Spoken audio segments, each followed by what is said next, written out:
How's it going? My name is John. I'm a software engineer with about 10 years of experience. Let's build some features. Today, I'd like to work on the public profile feature for Latterly. Here's Latterly, latterly.io right in front of us. I'm currently logged in, so you can see in my account I have access to the advanced checklist. Recently, a couple features we recently added. We added the blog. Here's the first blog post. Explains the community bounty feature of the website. The way the community bounty works is if paid members collectively pay enough on a monthly basis, new features are unlocked for the entire community, including free members. And we have such a new, awesome free feature, which is the Claude-based 24/7 chatbot support. So check that out, click that link, and it'll take you to it. So those are some recent wins. Today I want to work on the public feature. The way this works is, let's say I go to the standard checklist. I can self-certify that I've done all this stuff. In the future, it will be third-party audited and third-party certified, so you'll be able to actually earn a Latterly certification or some other third party potentially. It might not even need to be Latterly. But at the moment, it'll just be self-certification. So you just come in and check all the boxes and it says, hey, I'm done with the basic checklist. Well, then I want to have a profile that I can tell people I'm done with this checklist. It's kind of like a self-certification. So the profile is the bare minimum, and it doesn't stop there. Once the profile is in, we will unlock these two dependent features, the Hall of Fame and the shout-out rotation. So the way these are basically donation leaderboards. So the Hall of Fame is who has donated the most money, basically. And this will sort of gamify and encourage site donations to encourage site growth. But in that Hall of Fame, I don't just want like random names. I want the ability of a person or even a corporation to have a clickable profile. And so that's why I want to do the profile first. Is let's say, hey, I'm John and I supported this project and I want to be known for supporting this project. Well, people look at the list that says John, they're like, who's John? That's like the most common name, right? Well, you can click and go to my profile page, and in the future, you might see a picture of my face. I don't think we're going to do profile pictures currently, but you'll have some other stuff, your name and a link to a personal website optionally. And this will be something even businesses will appreciate, is this can be a traffic source for them. But for you, it might be your personal site, your portfolio site, and then you can also link your GitHub and your LinkedIn. And so those would be the three links that I currently want to support. So the current state of support would be your name, these three links, and your achievements. And that achievements section can grow, and we can have all kinds of badges in the future. Currently, I think it would be cool to have like an OG or early adopter or early supporter badge, because this thing is basically an alpha. The entire application is basically still in an alpha phase. So I think that anyone who gives in this period should get a badge for like an early supporter or something like that. Cool. So that gives you the overview of what we're doing. Let's dive in. Taran says, sup, bro? Thanks for being here, Taran. 14 people on the TikTok. I'm also streaming to YouTube if you want to see the full screen. Drop a like on the video so we can push it out and have a bunch of people see it. Okay, so number 60, let's make a feature branch. So first I am checking out master. Oh, I don't have master, sorry. It's main. It's git fetch origin main.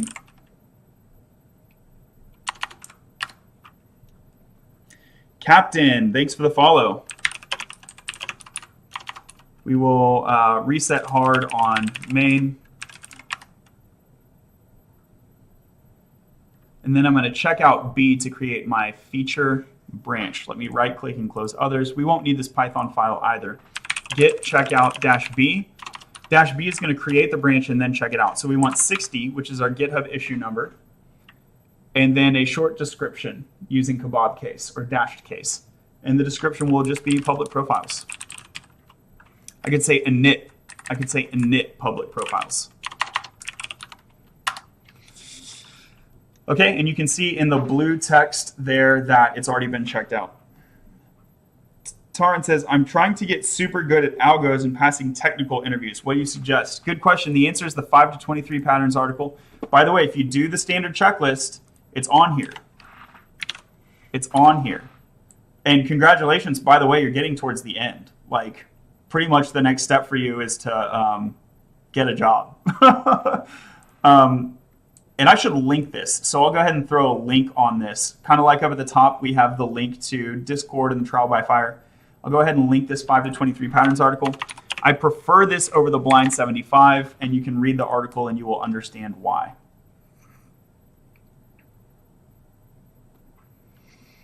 So this is me on HackerNoon. I have some other articles on HackerNoon. If you're doing data structure and algorithm interview prep, this article, Mastering LeetCode, will also benefit you. Cool. So we'll do both of them on the checklist. Hey, thanks for the question. You have inspired an enhancement to the checklist. Kudos to you. Believe it or not, you are an open source contributor now. So we'll come over here. How do we enhance the checklist? This is all open source, Laterally 3 on GitHub under my username, Vandeveer. You can see my GitHub in my bio. Let me remember where this bad boy is. Is it under source?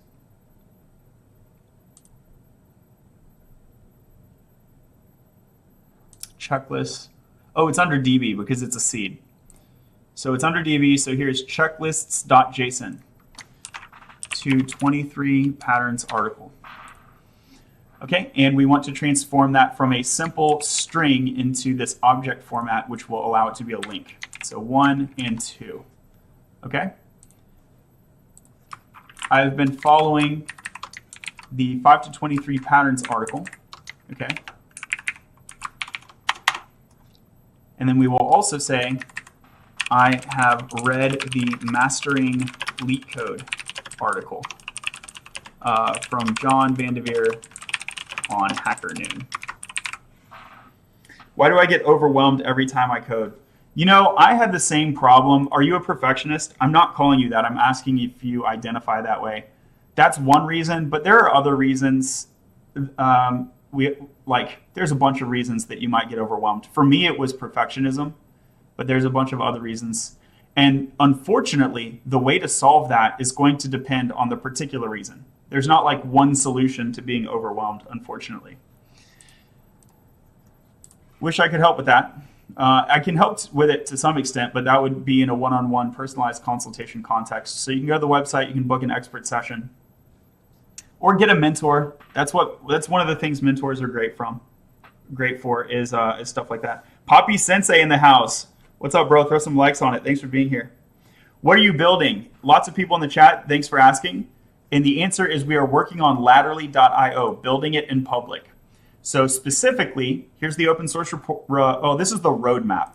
The repository is right here. Vandeveer Laterally 3. You can get to Vandeveer through my about page or my bio page. So we're building this bad boy in public, and we are specifically working on issue number 60, which is public profiles that will enable the shout-out rotation and the Hall of Fame. By the way, I will be encouraging you to do the paid tier. As little as $1 a month, pay what you can, or $30 a month to go premium. And the reason I'm going to encourage you more than usual in this stream is because by the time that I get to the Hall of Fame feature, I would like someone that I can mention. I would like you to donate and then say like enable, yes, you can display my name. And I'll be able to actually implement the Hall of Fame feature correctly instead of just putting my own name up, which I can do for development and testing purposes. But I don't want, it feels weird to build a Hall of Fame and just put my own name on it. Timid says, this would be a total waste of my time. Maybe. Why do you say that? What do you think about NeetCode 150 first? No, don't do NeetCode 150 first. That's going to waste so much of your time. No. Read the article. Read the article. No. Like with the NEET code 150, are you just going to do all 150? I mean, go for it if you want to, but that's no. You want to start with something smaller. So 5 to 23 patterns, this is a easier starting point and it's a more complete ending point than NEET code. Dingleberry, thanks for the follow. I need to be more patient, but IDK how? Yeah, well, hey, awareness is the first step. Kudos on that. One thing that you can do is, this might sound gimmicky, but it's not, is do meditation. That can help some people with their with patience, basically. Doesn't help everybody, but give it a shot. Breathing exercises and things like that. Timid, I've been building software since I was 13, and what actually landed me Johns was building apps and writing books. Cool. We are building apps today. So earlier you said this would be a waste of my time, and now you're saying what actually landed me jobs was building apps. Well, we are building apps today. I can assure you, if you built this app, you would totally land a job. Like, this is a non-trivial app. This isn't Swift or Kotlin. That's right. That's right. So there are more JavaScript, TypeScript, React, and Next jobs available than Swift or Kotlin jobs. Okay, so let's get into it.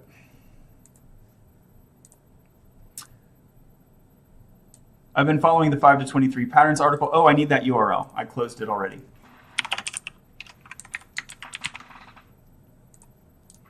So here's the link URI. Boom. And then the link text is going to be 5 to 23 patterns article.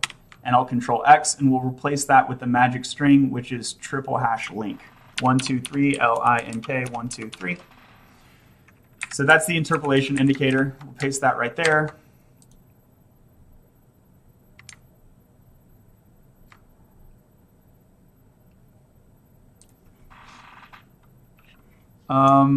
And maybe I should capitalize the P, huh? 5 to 23 patterns. Yeah. So let's take article and put that over here. RM it from there. Capitalize the P here. Cool. I've been following this article for at least 2 weeks. Good, good. I have read the Mastering LeetCode article. Let's grab that link.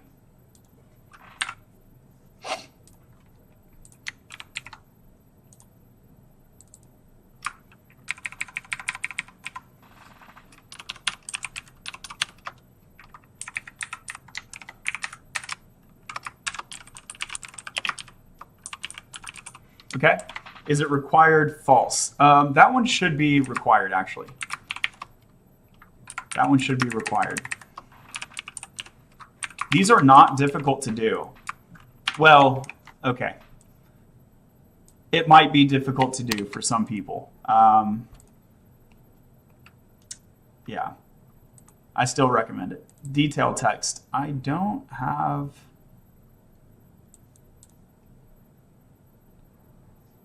So the detail text is like, why is this on the checklist, basically? Data structure. This is a key material for whiteboard style interviews. It will substantially increase your job search performance.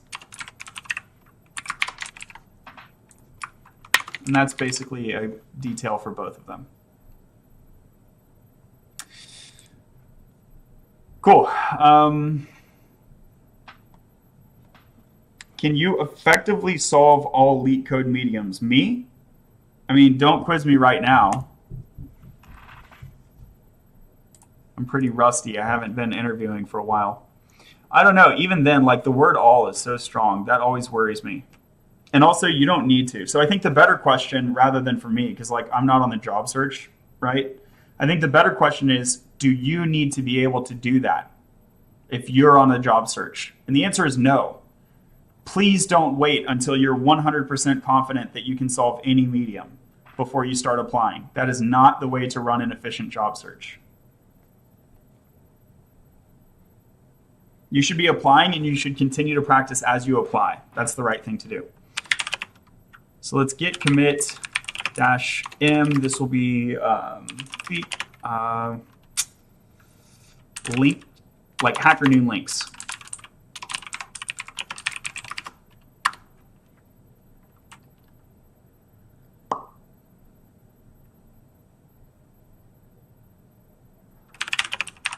Push that up.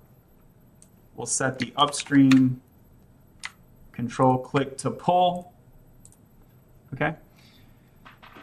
And this will be public profiles. The feature is init public profiles.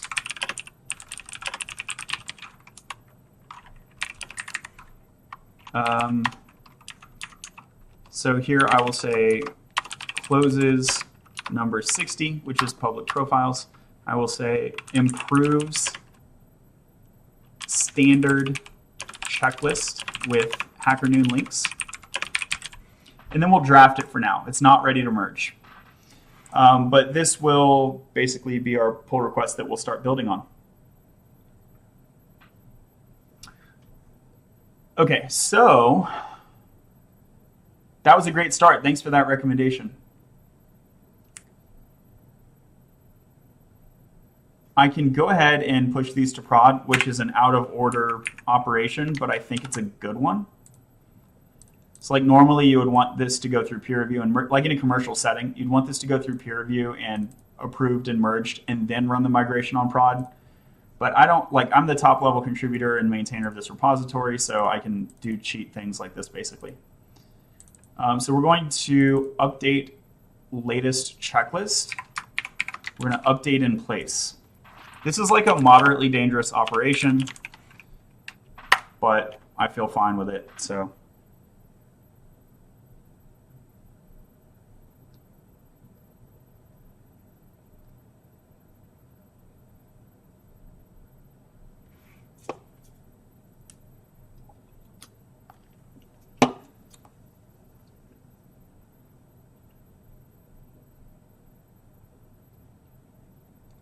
cool, so it says done. Let's take a look at prod and see if that mutated, which I intend it to.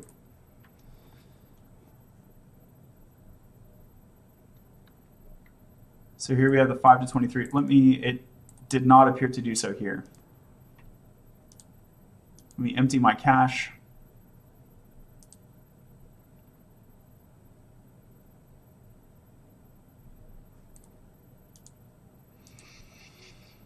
The lag is so real. That's a nice looking package, Jason, you got there. Thanks, Andrew Thompson. Thanks for being here.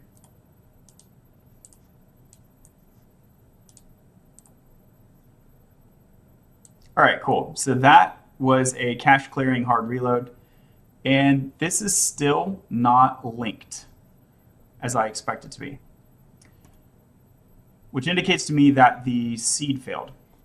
So we do see this checklist item not found for checklist. Okay, so like maybe we need to alter the seed file.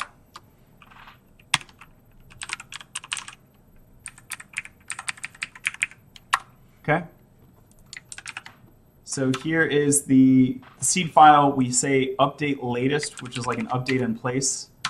So if we update in place, let's checklist find first. This must have succeeded, otherwise we would have gotten different errors because the error is on the checklist item under the checklist.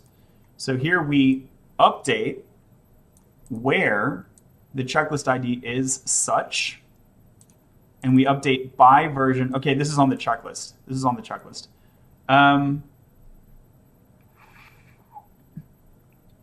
I think that would be like seeding the checklist name or something. So we're actually dealing with the checklist items.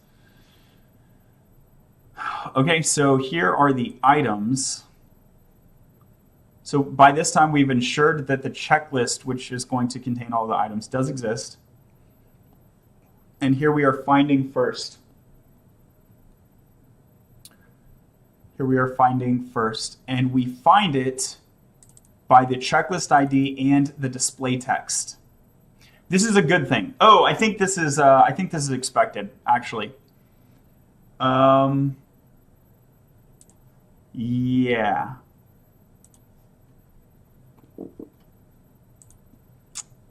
This is kind of expected, if I recall correctly. So I changed the text. Basically, the way we uniquely identify checklist items is by their display text, and I changed the text on these guys. When I introduced the hash there, it mutated the display text. Okay, now I just have to remember what to do in this situation. I need like a, actually, this is great. This will give me an opportunity to talk about like an on-call playbook. Cool, so make a docs folder. And we'll make a new file, which is runbook.md.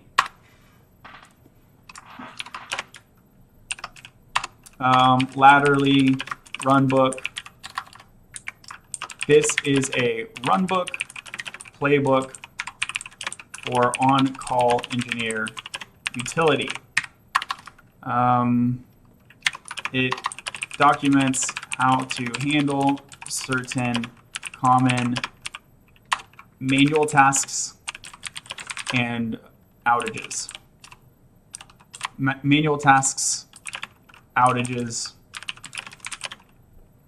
Pretty much that's the thing. Pretty much that's what it does. Manual tasks and outages.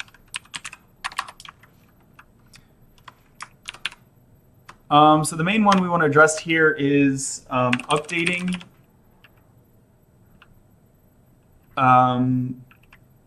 a production checklist in place.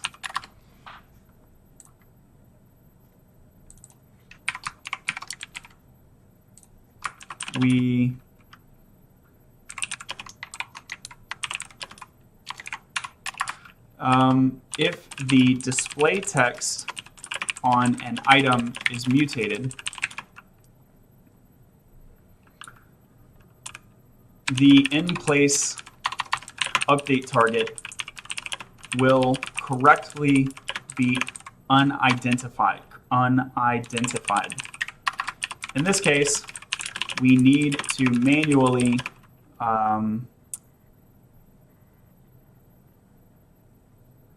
drop it from the database. Is that what I do? To do. That's what I need to answer to move forward. Sorry, what language is this? JavaScript. Well, this is TypeScript, but yeah, we really should call out that this is TypeScript and not JavaScript, because the benefit of using Prisma is largely lost if you're using vanilla JavaScript. So Prisma will generate your types for you in alignment with the backend, front-end code, and the database. That's like the main reason Prisma is awesome. So it's a lot like JavaScript, but it's worth calling out that that we're using TypeScript.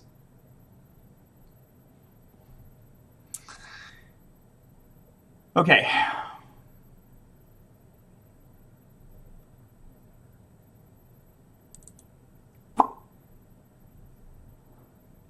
So we go through the items. So we found the item.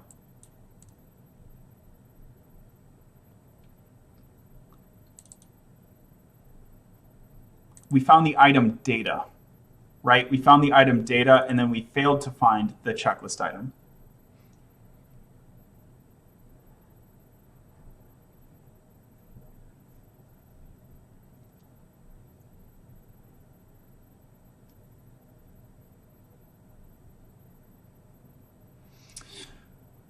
So here, this is update and create. We should also want to, I think, delete. I think we want to delete. If there is, so we want the list of existing checklist items.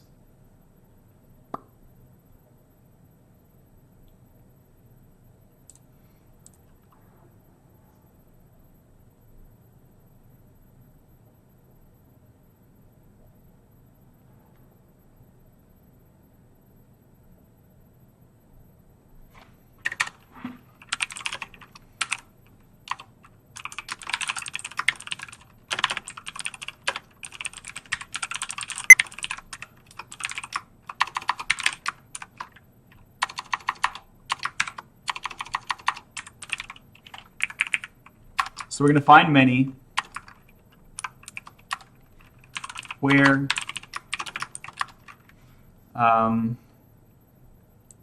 checklist ID. So these are the current checklist items.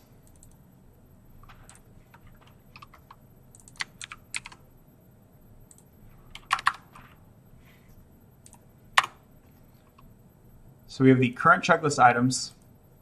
Then this becomes extraneous.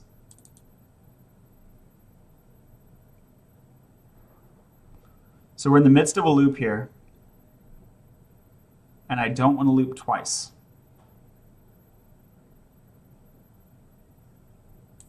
Where's items coming from? Items is coming from the checklist data.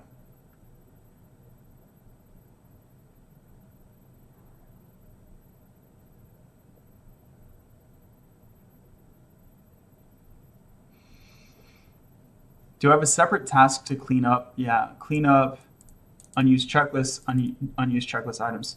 Okay, so what I was thinking to do is mark for deletion in pass, but the reason that that's a bad idea is because a checklist item may be referenced by multiple checklists. And that's the reason that we should separately do this other script, which is ensuring that it's not used in any checklist. So here we're going to create orphans, but that's okay. So here we're going to create orphans, and that's okay.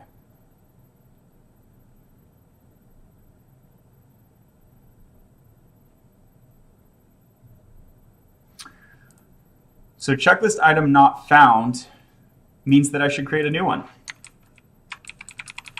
Let me undo this. I should simply create a new one. So here is a checklist, and we're going to find it, and it's not found. Okay, it's only a warning. It's only a warning, and in the else case, we create. Good, that seems to be exactly what should happen.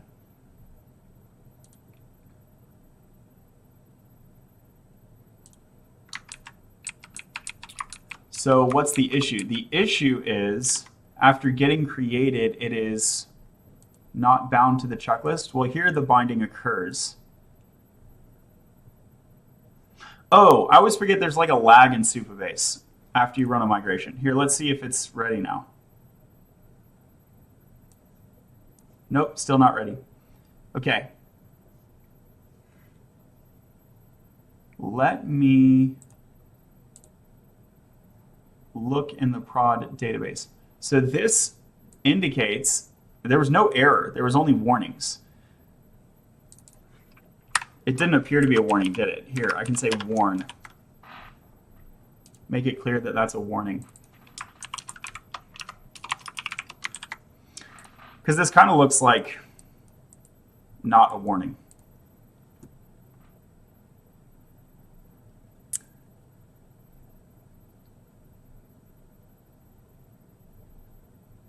So what's the issue? I'm not understanding why the thing didn't work. So we created these. Does it have its order number? Here's the display index. Here's the display index.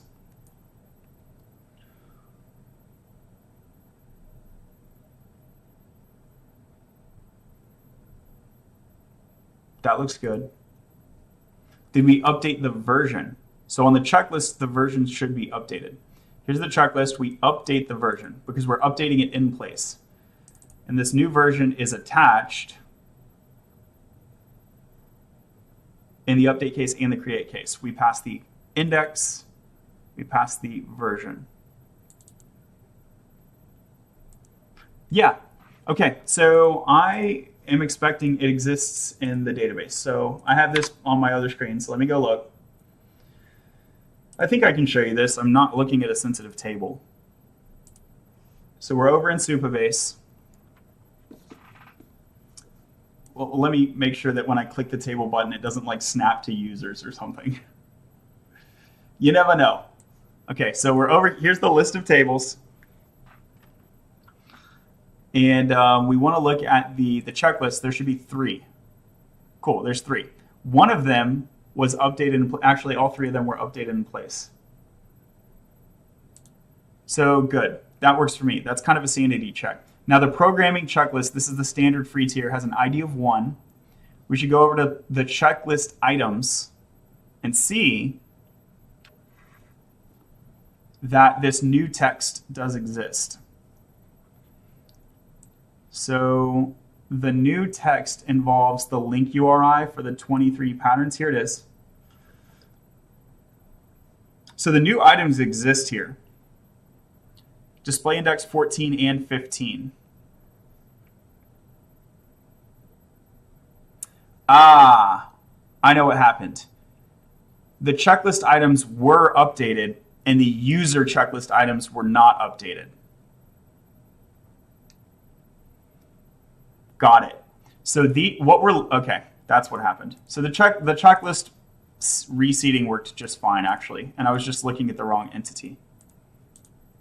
So what we're looking at here, these are actually not checklist items. These are user checklist items. The difference is that the checklist items do not have a checked or unchecked state. That state belongs to the intersection of the user. So me, John, I have done or not done an item. But in general, the item templates are not things that can be done or not done.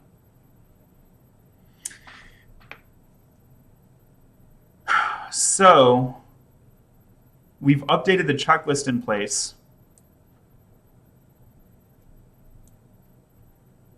But me, John, this checklist will never be updated by design. By design. Because when I get to my public profile, I would like it to say that I completed a particular version of the checklist.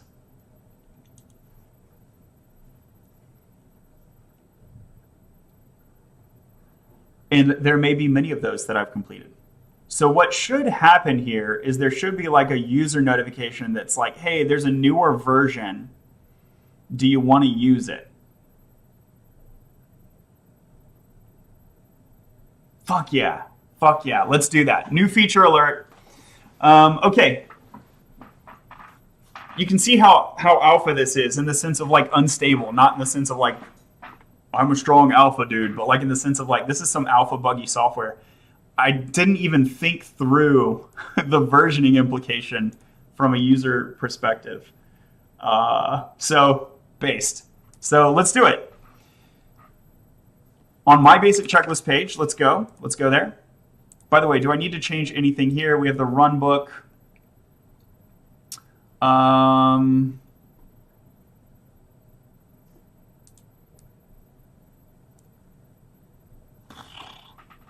In this case, we may choose to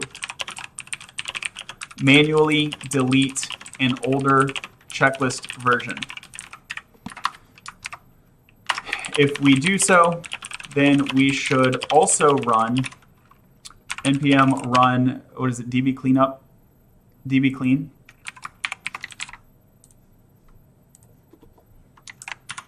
To purge orphan checklist items.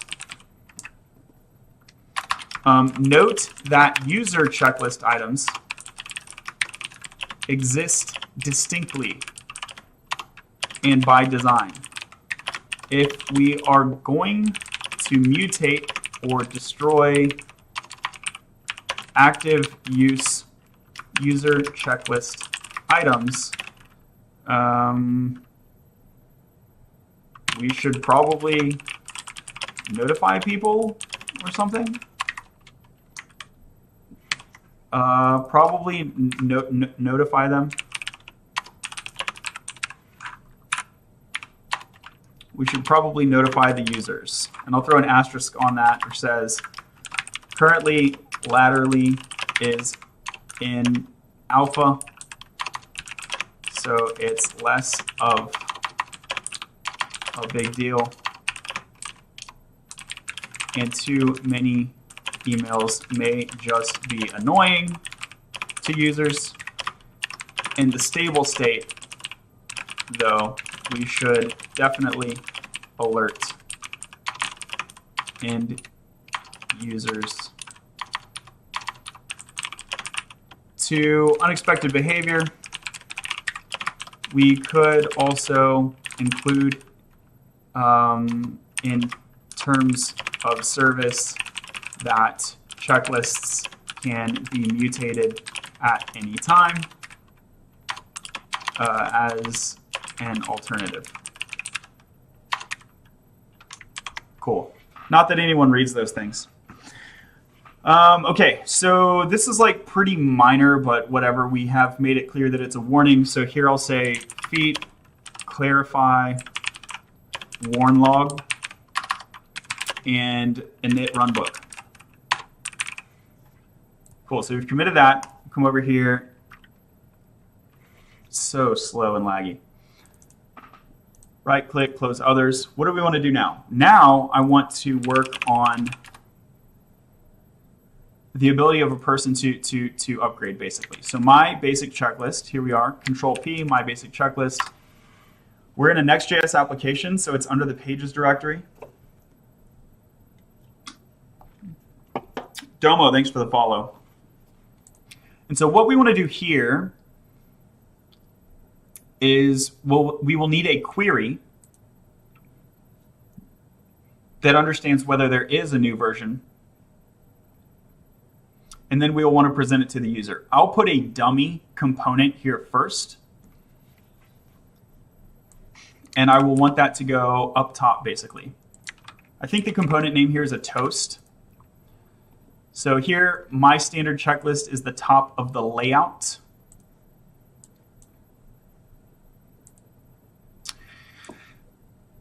I envision the toast going above the upper border of the layout,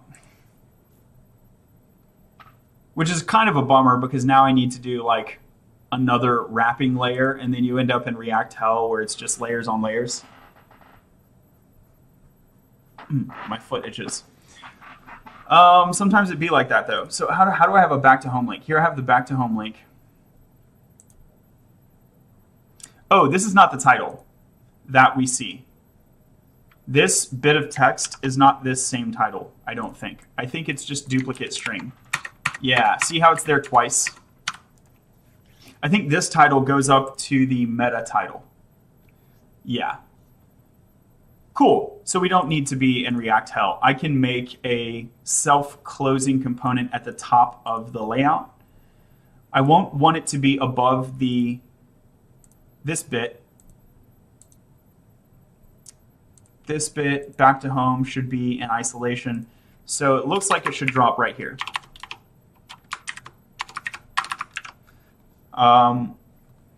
We can call this new checklist version toaster. Do you call it a toaster or toaster? If there's a designer in the chat, let me know. JLUKUSA, thanks for the follow. If you're getting a kick out of the video, throw some likes on it.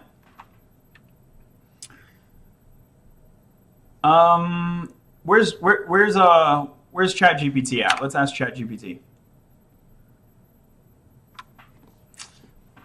In web design, is okay. I would like to create a React component to place inside of a Next.js page in a Blitz.js app. This component should this component should tell the user that there is a new version of the app available for use. That's not like technically 100% correct, but I think for the context of GPT, it makes sense.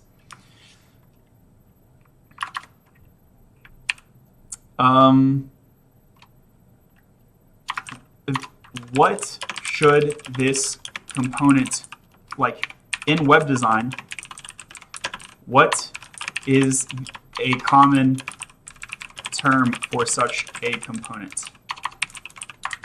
I think it may be something like toast, growl, alert.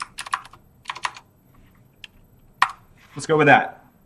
It's a toast message, says Ethan. Ethan, high five. Okay, now here's my question, Ethan. If the message is a toast message, Does that make the component a toaster, or is the component a toast? I realize, okay, I realize this is kind of a dumb question, but is the message the toast, or is the container the toast? I'm sorry if that's a dumb question, but hopefully you got my point. Can I build a dating website with ChatGPT? You can, but do you really need to build a website to date it? You can just go talk to it. That was a joke. Yeah, you can build a website if you want. Have fun. In web design, the terms all refer to different types of notification. A toast is a non-modal, unobtrusive UI element. Right, I do have a non-modal element, that's true. A growl is, right, it's like popping up, so I'm not growling. An alert requires user action to dismiss. The container is a toast. It is usually only on the screen for a small amount of time. Okay, thank you. Thank you. So I will call it new checklist version toast. We love the chat interaction. Thank you so much. Okay. In theory, this could be like a generic component, but I don't really have another use case for another toast, so Yagni, right? How much work would it be if I prematurely optimize and I create a generic toast? So there would be a toast messenger component. It would have some text, and then it would be clickable either itself and or on a button, and that would trigger some on-click. I think it's not too much effort. Yeah, right? I think it's not too much effort. So I'm going to go ahead, arguably it's premature optimization, but I'm going to go ahead and create a core component here.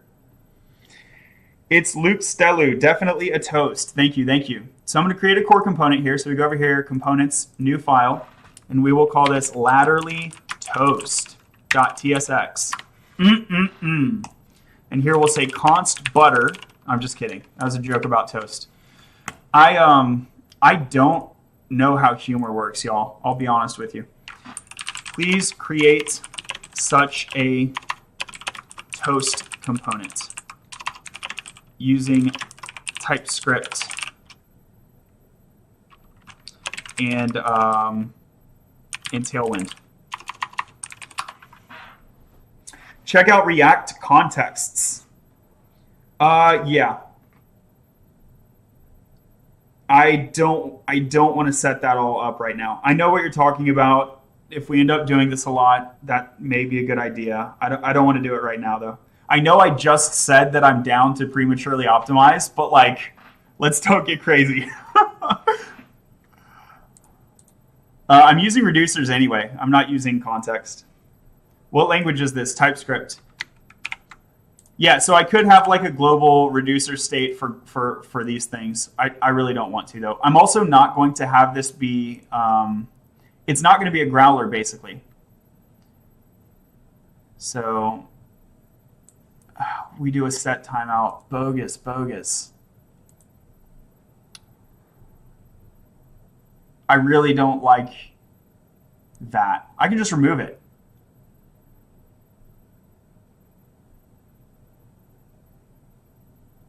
Or I can parameterize it, and in the, let's see. Yeah, I just want to leave it on the screen. I just want to leave it on the screen. I don't want a timeout.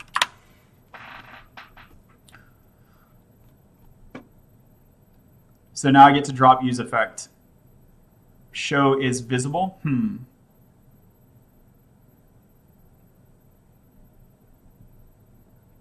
I could use a prop hook instead of use effect. I don't know if that saves me anything.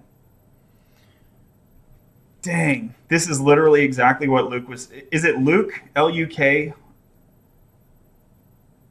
Is it pronounced Luke? Anyway, this is the reason that we would use either context or a reducer, is so that I don't need to do use effect, which is like, arguably, I should just bite the bullet and go ahead and do that. If it's not show, return null, makes total sense, right? It also needs an on-click.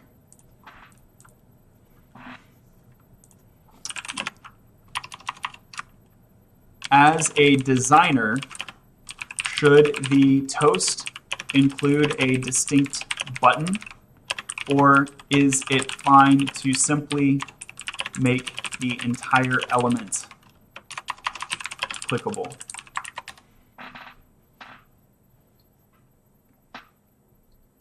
The decision depends on your use case. Here are some factors to consider. I asked you to be a designer because I don't want to consider factors. Mobile versus desktop, we want them to do both. Where precision clicking can be more difficult. That's a great point.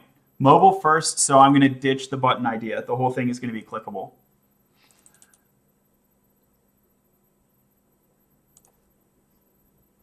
The user could unintentionally click. I don't think that's going to happen.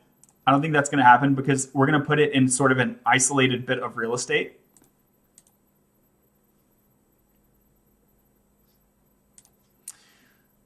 Okay, considering these factors,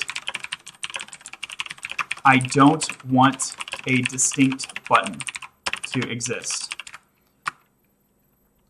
We do need to distinguish between the link case, though, because the ARIA role for accessibility will be either button or link.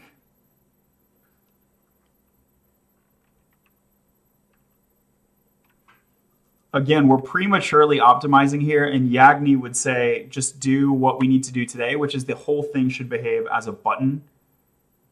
So I'm going to go with that. Considering these factors, I don't want a distinct button to exist.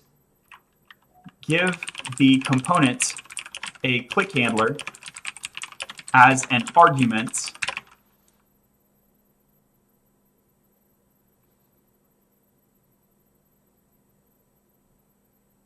Give the component a click handler as an argument and ensure the component uses a button role for accessibility.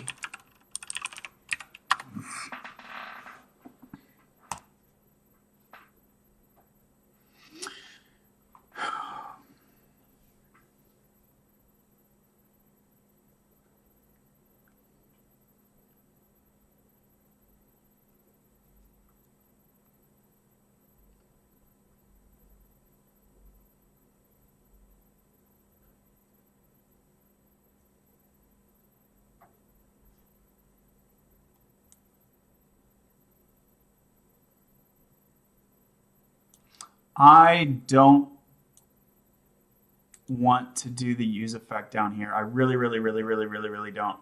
So what I'm going to do instead is have the render control up a level, and that will allow me to avoid implementing a reducer or context right now. I want the parent to control rendering, remove the visibility logic. Econ PhD, I got a buddy doing that right now. He's doing it to preach socialism after. Weird flex. Cool, and this is what I imagine. This is like a really thin handler. On key down. Oh, you know what? That's good. That's good.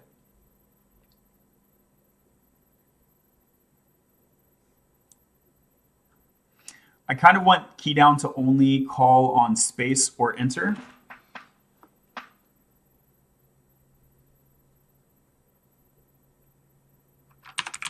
Ensure key down is only triggered on space, enter, or escape key down.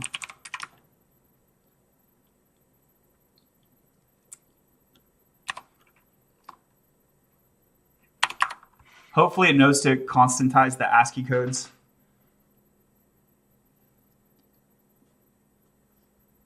Enter, space, or, okay. Does it work like that? That's kind of cool. I thought that it had to go by ASCII code. This is way more readable, right? Although it's not way more readable because I would have just constantized the numbers into whatever.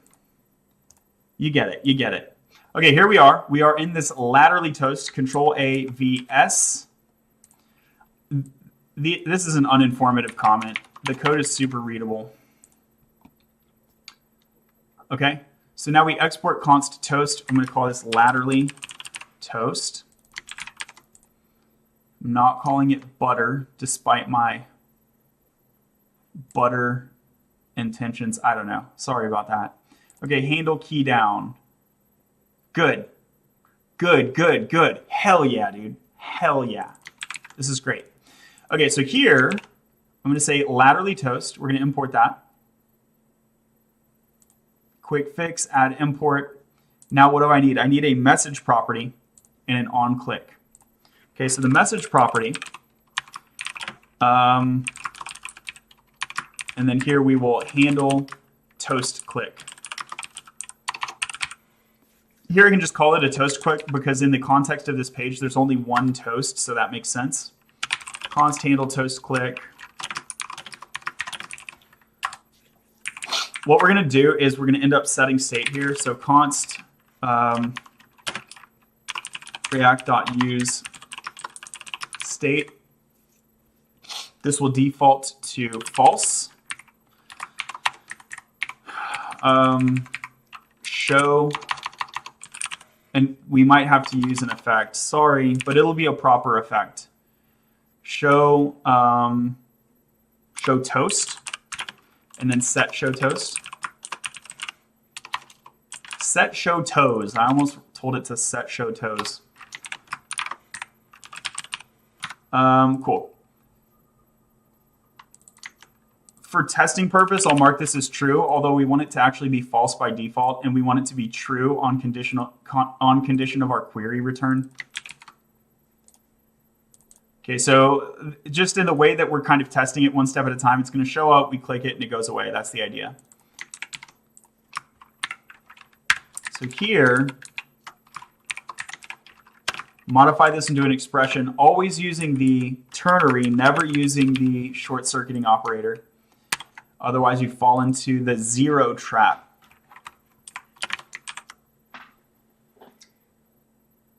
Is this was a intern would have to do? I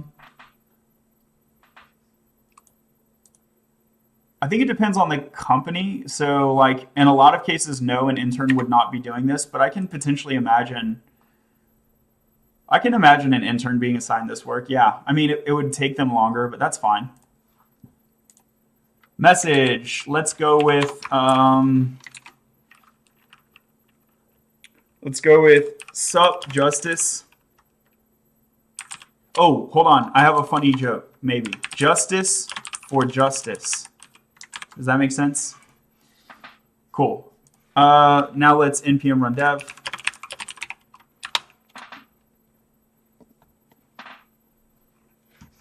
Let me not neglect my YouTube chat over here. By the way, if you would like to see the full screen, you can go over to YouTube. Link is in my bio. Dang, I'm in your code. We out here. We out here. All right, cool. So we're trying to pull up localhost. This will take a moment. I'm refreshing the page. While we do that, let me replug and remind you about the payment plans. So you can get a chatbot, AI-based chatbot for free, standard checklist for free, social community, come join the Discord. All right, and then with as little as $1 a month, you get access to an advanced checklist, priority support, and some other stuff. Limited time only. I'm doing a 30-minute session, literally for $1. That's like an $80 type of thing. And with 30 or more, you get recognition through a banner on the website and some other cool stuff. Free access to the in real life events. That would be cool. I'm plugging this in particular today because we have the Hall of Fame up next. And all you got to do at this point, because it's new, all you got to do is opt in with as little as $1. Yes, other people have given in the past. They've given a lot more than $1, but I can't just put their name out there. I need consent to show the name.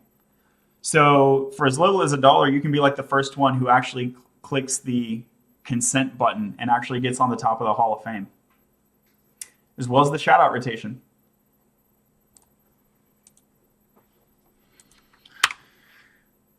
I'm very new, just learned about Java 6 months ago, trying to learn data structures and algorithms, so I'm trying LeetCode daily. Cool, cool. Keep it up. Let us know how it goes. The lag is real, y'all. Look at this. It's still loading. Can you see the spinner up there?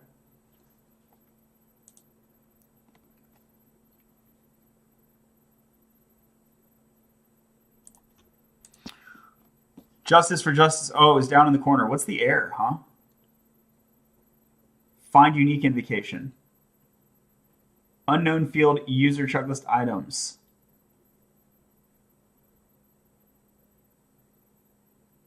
Bruh.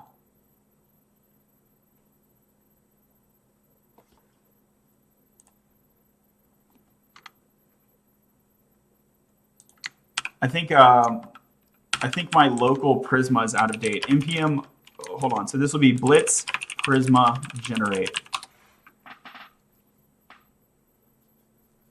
I think my type definitions are out of date. See if that fixes it.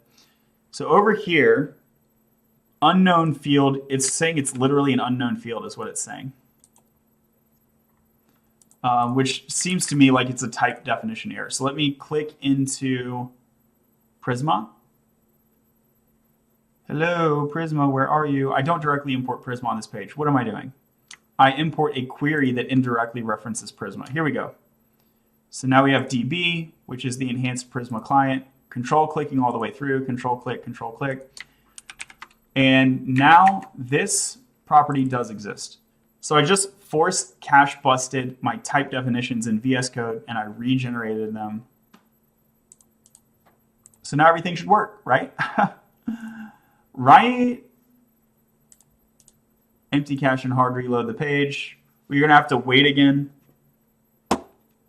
Oh, that was faster that time. Bro, that was pretty fast. Justice for justice, it's in the lower right corner. Okay, and it's positioned absolutely. I don't want that. So let me inspect it. I'll just manipulate the CSS for now. Position relative, okay? It's still down there, still down there. That's because the parent has the false position. Position relative, okay. And now we got it up there, which is kind of what I'm going for. I was thinking it would be more like modest, if you will. Like more like maybe width 50%, margin, auto. And that's how you center a div. I'm gonna retire. And it needs some spacing on top. Margin, top, what, 1 rem? Yeah, see, that's what I was kind of imagining. What's the width on this bad boy? Ba-da-ba-ba-ba. Ooh, we got some fancy Tailwind isms going on. 100 VH, min H minus calc. That's so crazy. Yeah, what happens if I do that? I don't know. Let's just try it. Ooh. Let's undo that. That's not, okay. That was the wrong element that I clicked.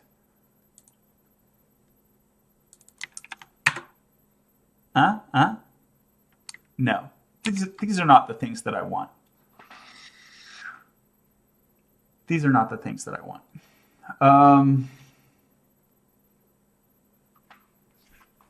I think it needs its own class. I think it needs its own CSS class because the way that I want it to behave on a cell phone is going to be different. So let's put it on a cell phone. See, it feels kind of like too small. I don't really want to do the 50% width thing on a cell phone.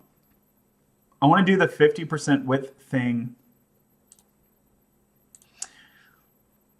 really never. I would like it to be the same width as this other component. So how is the width computed? Let's take a look at the CSS. Width.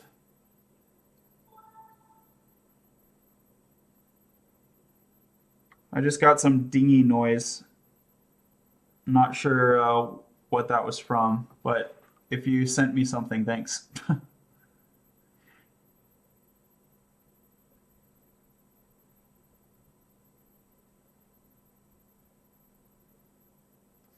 let's see. This is not the style controller of interest. The child is Max WMD. WMD? That's not a good term. I got accepted into Charlotte, but decided to stay in CC for 1 more year. Oh, that's pretty cool. I'm in Virginia, so I'm nearby there. Just use Elementor. Nah, don't play. We actually write code here. Width 350, here it is. But how? Because of W full. Because of W full. Index.css from the Tailwind utilities. Okay. So this is not a custom style. This is coming from Tailwind. And it says W full. It's just like an unintuitive name to me. For 350 pixels, what? But okay.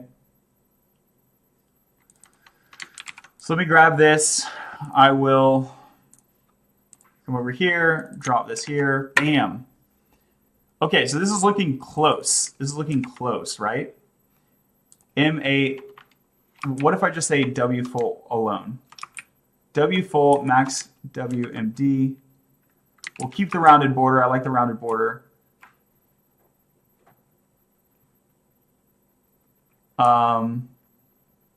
Border gray. I guess, like, I don't know about that gray coloring. Background, we definitely want green. Shadow XL. I don't think we need the shadow. Let's try it without a shadow. We'll keep the padding. We'll drop the margin. Actually, I want to keep the margin as well. So we'll keep all that. Boom. I don't have a BG green. That's a bummer. And why is it offset? Because of the other manipulations I did. Let me drop those. I can't really drop them. It'll go back into the fixed position.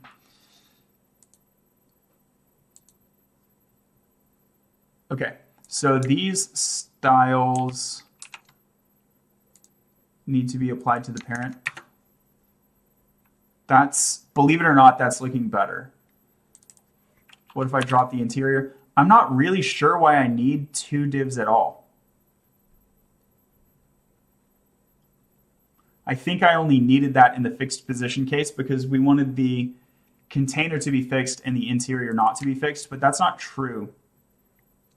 That's not true for me.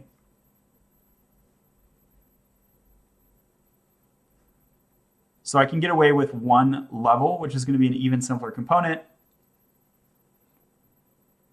And this is pretty much good, except the fact that that it's the wrong color. All right, so we come over here. Here we're in the checklist. I want to look for the toast container. I guess I should make the toast color configurable because we don't always want to be green, right?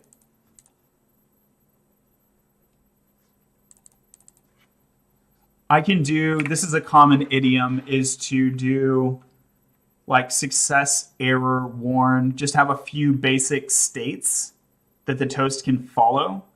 Instead of passing an arbitrary color, it can pass a state.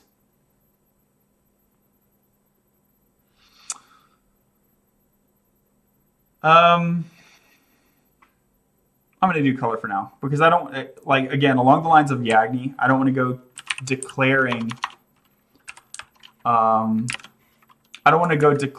many colors that like I'm not using. So I'll just declare the one that I need right now. So that will be a BG property.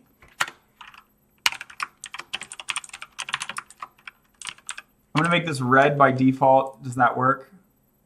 Cannot have an initializer because it is an interface. What if I made it a type?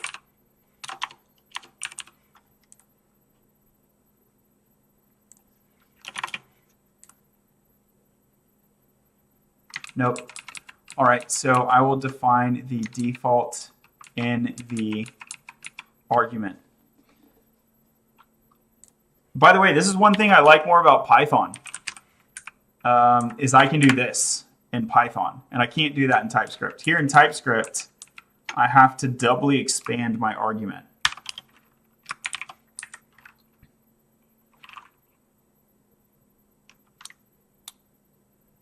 Let's see, I'm already doing the double expansion with this diamond syntax.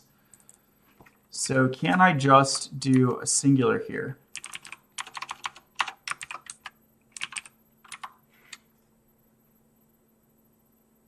Identifier expected. Yeah, okay, cool. So I can get away. That's still pretty concise because I have this diamond approach. Interfaces, you can't define what they are, they're types. I mean, kind of. An interface is not exactly a type, but they're similar. Should be interface X key red, green as an example. I'm just letting it be a string because it can be any, it's going to be any like proper value to the CSS syntax. So probably a hex string, but also like a color literal. Does that make sense? Raul, thanks for the follow. Thanks for being here, y'all. There's been some really good chat. We love to see it. Quick reminder, you can go to YouTube, link is in my bio, and see the full screen. Okay, so we're passing in the background of red. And then I wanted to alter the, alter the parent element. So here we have a div wrapping a div. So let's alter this. And then I only need one level. So that would be simpler. Okay, background green, we are going to remove that. Let's see, I could force the past background to be a Tailwind class name. Do I want to do that? I think I want to do that.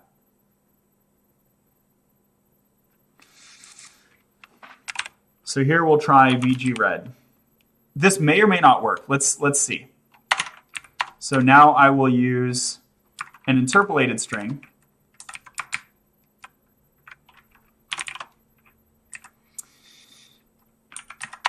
And this will be BG. We'll call it BG class name instead of BG.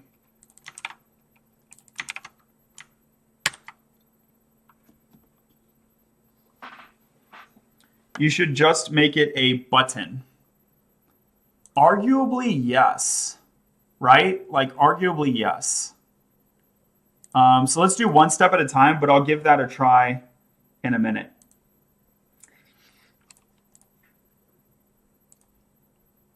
Okay. So let me refresh the page. And does it change the color? Oh, also my spacing is wrong. Okay, so if I margin auto that, it works better. And if I margin top, probably 1 rem, then that looks good. That's a little bit asymmetric. Let me do 2 rem. Yeah, so I can do 1 on top and 1 on bottom, or 2 on top and 2 on bottom. I think they both work. And how do we feel about the fact that this has no shadow? I think that's a good thing. It makes it a little bit sort of lower key. And I like that. Let's reduce the padding. The padding is feeling like a little bit like too much to me. Yeah. I think I like that other than the fact that it's a white background. I think I like that. What do you think? Andrew says, I really like using React Native Web instead of React. I have a single baseline for web and mobile. Yeah, that's pretty cool, right? Pretty cool stuff.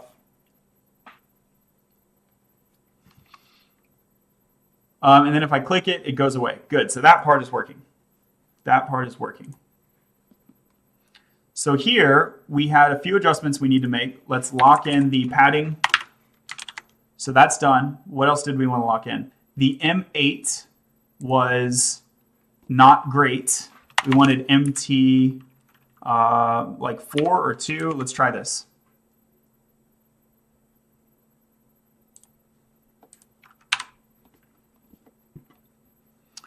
And it needs to get auto. It needs to get an auto in there somehow. Margin auto. Let's see. Is that MX? MX auto? Is that what it is in Tailwind?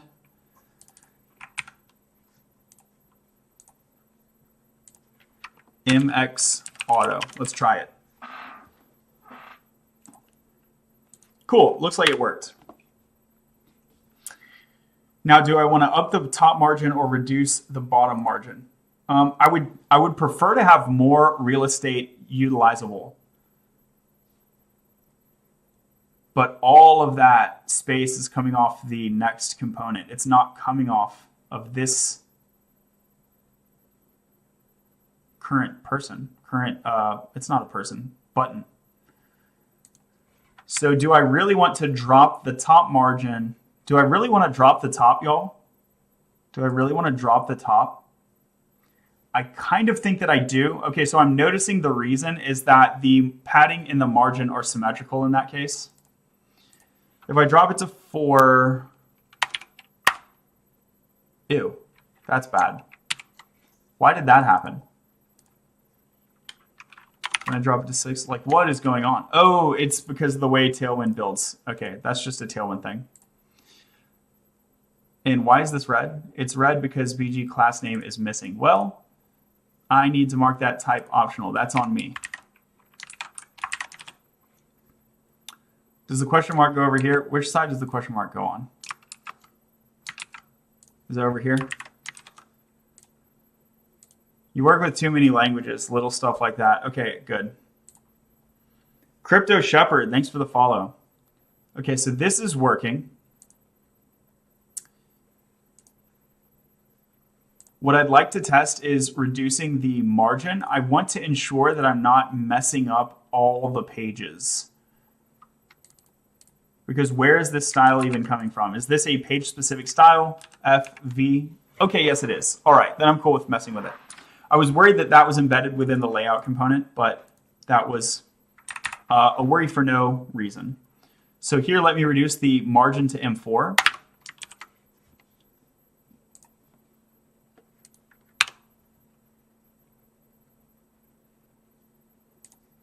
And cool, now the spacing is symmetrical up top. If I kill it, I get why it was at 8. It does sort of feel crowded in this case. What if I'm on a cell phone? Yeah, like I get it. This is where like it would be, I would just leave it up to a designer because it's not a big difference to me. So do we want to prioritize the presence of utilizable real estate, or do we want to prioritize not being visually crowded and noisy? I'll take the latter. I will pay the price of the additional real estate in order to obtain a less noisy user experience. That's where I'm going to fall on this debate. And so as a result of that, I would like to boost the MT to an 8. So we have an MT8. So we have this symmetrical spacing at the level of 8, which feels like a little bit airy, but it's consistent, and so I'm cool with it. Okay, justice for justice. The other thing that I want to do is alter the background color. So it says BG red. BG red is not working. That is not a correct Tailwind style. So what would be a correct Tailwind style? We can do gray 200. This is going to look awful, but just for like testing purposes, let's try gray 200. And so that worked. That worked. So I think red lacking the number was the issue. So let's go red 200. And that works. And that looks pretty good, I think. I don't know about you, but I think that looks pretty good. Now in this case, do I want it to be sort of a worn red, or do I want it to be like a positive? Like I think I would like it to be a positive. So I'm going to make it a green. Right? That makes me want to click. Let me also change the border. Da, da, da, da, da.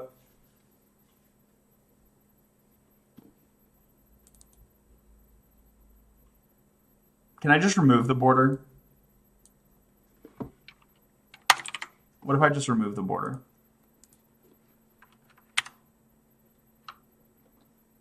The world didn't end, right? This looks so intimidating. Why? Why is that?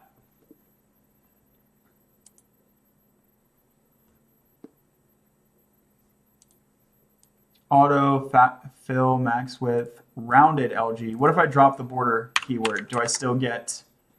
I really care about the border radius more than the border itself. Okay, so that, I think that looks good. I think that looks good. And it's distinctly flatter. It's not elevated. You don't get a visual elevation with the shadow that you get on the secondary element. And that's intentional because I want this one to be lower key. I've never done it, and everyone says this type of stuff is hard. No, they don't. No, they don't. I don't say it's hard, so everyone doesn't say it's hard. Some people will think it's hard, and it is hard for some people. It is slightly bugging me. The space on the left feels less than the space on the top, and that's slightly bugging me, but I think I should just chill. By the way, everyone says this type of stuff is hard. What are they referring to? Like coding in general or like CSS work, front-end work, back-end work? Because there's all kinds of different programming.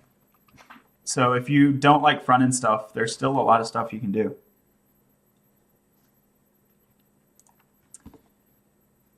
Here, I think we want the text to be bold. What is the Tailwind style for bold text?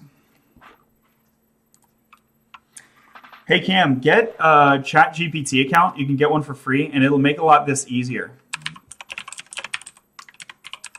Because you won't have to memorize as much.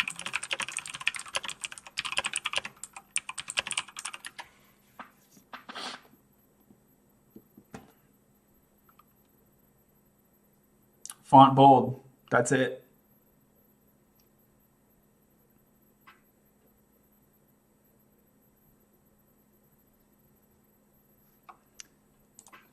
So here I'm adding font bold.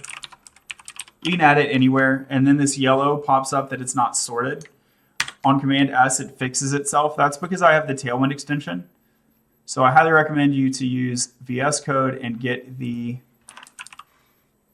Tailwind, what is it?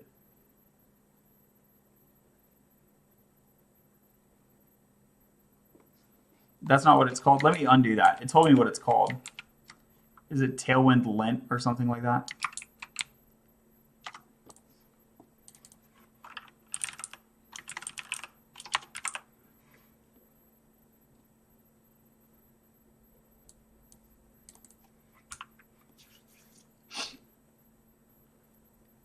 Here's my installed.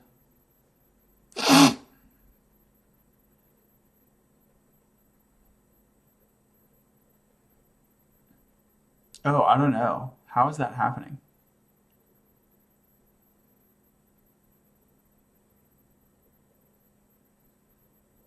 Is it Prisma? I'll double check in a minute. Oh, I think it's ESLint. So let's look. Here we have a prettier, no, I don't want the prettier ignore. ESLint. Got some Tailwind stuff for the ESLint. Prettier config.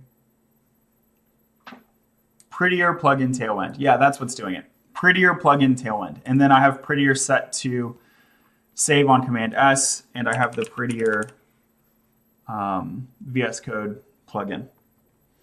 Justin, thanks for the follow. Andrew, appreciate the likes. Kevin says, Tailwind overkill. I think the answer is yes, it often is. But I also think the answer is, in this case, it's a good idea. And let me give you a couple reasons why. That's a great question, by the way, Kevin. I think Tailwind is a good idea when you want to support multiple themes. Like dynamic themes. And a specific example of a dynamic theme that's pretty common would be light mode, dark mode. So if you want your website to have light mode, dark mode, then you need a system of dynamic style propagation. You can do that with vanilla JavaScript. It's a fucking nightmare. You can do that with React Context. I think it's a nightmare. So there's other ways to do it, but I think Tailwind is, I'll go out on a limb and say I think Tailwind is the best way to do that under the following condition. It's basically decoupled from your design library. So if you are already using Material, or if you're already using Bootstrap, you can use their theme utilities, and that works totally fine. But if you're not using them, or if you're not sure that you're going to use them, or if you don't want to be tightly coupled, I think Tailwind's a better alternative in any of those cases. Does that make sense?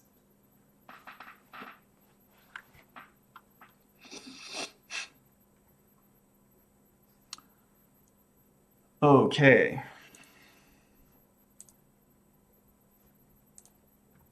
Good questions. Thanks for being here, y'all. So now I want to take a look at this, justice for justice. That's what I wanted. And so what I would like this text to say,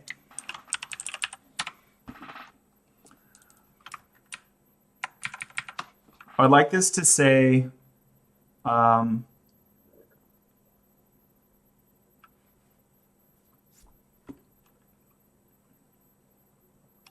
new, or like,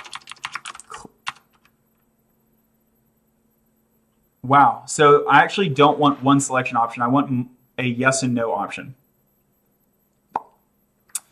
A new checklist version is available. And I might even want like an info icon. Excuse me, where the user can hover and to understand better what that means. So a new checklist version is available. I'd like to be able to pass a JSX fragment instead of a text literal there. OGPT.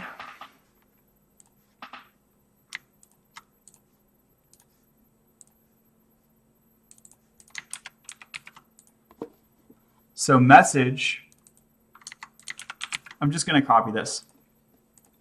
Here's the current state of the component.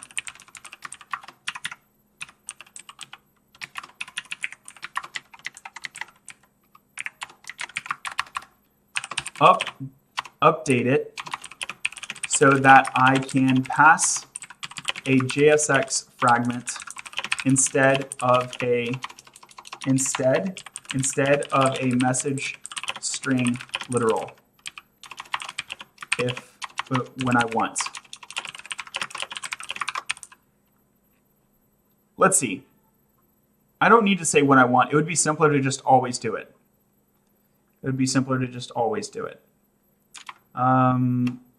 Okay. Diablo Mortgage, thanks for the follow. Eric says React versus Angular. If your goal is to land your first programming job, you should prefer React over Angular.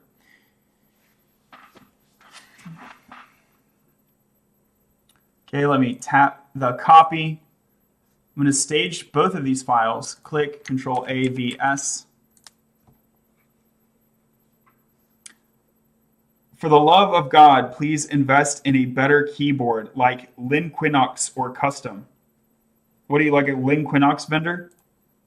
Why are you mad?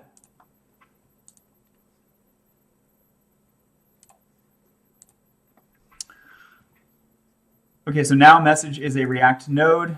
Good. Wow, that was like the easiest change. Okay.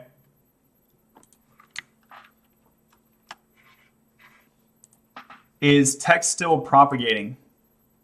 Cannot read properties of undefined. Let's refresh the page. Text is allowable. So now that it's a node, text is still allowable. And I also have the ability to pass a fragment if I want. So now that I can do either of these,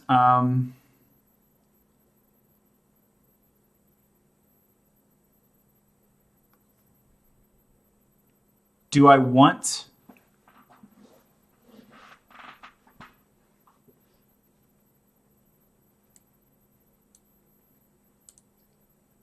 to do that now? Do I want to do a JSX fragment now? If I did, what would it be? Well, what I might pass is the buttons.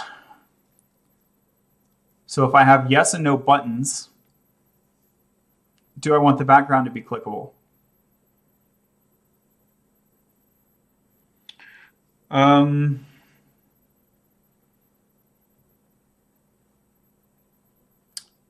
I think I want only a close button with an icon on the left. Like a dismiss or close.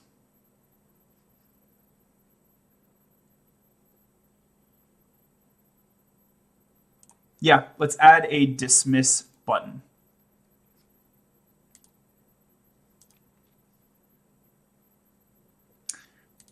Now, do I want the dismiss button to be built in to the toast, or do I want the dismiss button to be included in the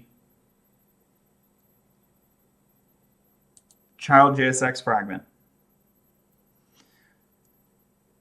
I think in this case, I'm going to include it here.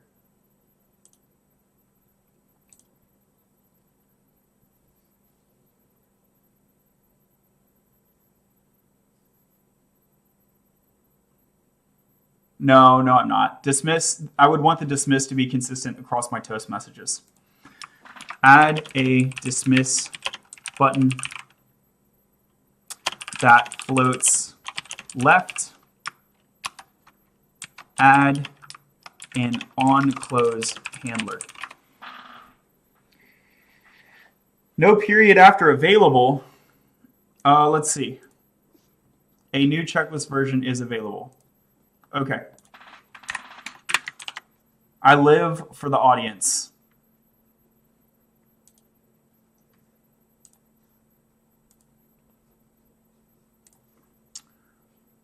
They just put a literal X there.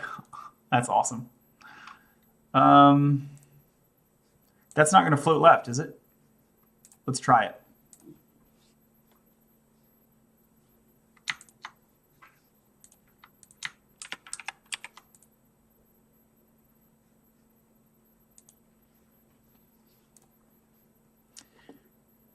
Oh, okay. No, that totally did float left. I did not mean to say float left. That's 100% human error. Let's make it float right, not left. Use the word dismiss instead of an X.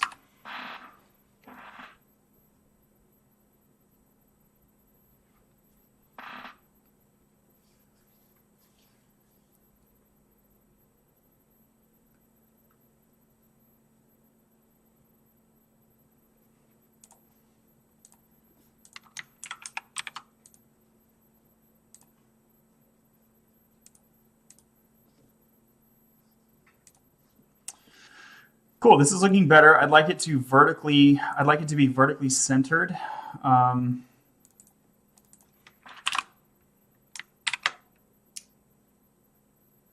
also want to use flex instead of absolute positioning.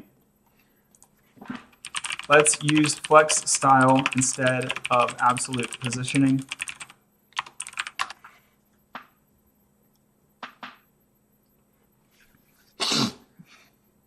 And I would like there to be a bit of a border around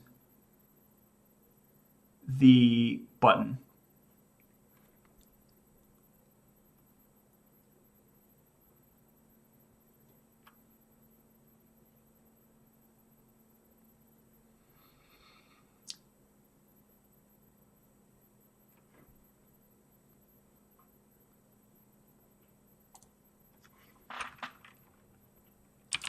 Let's give the rounded LG style and a border to the button.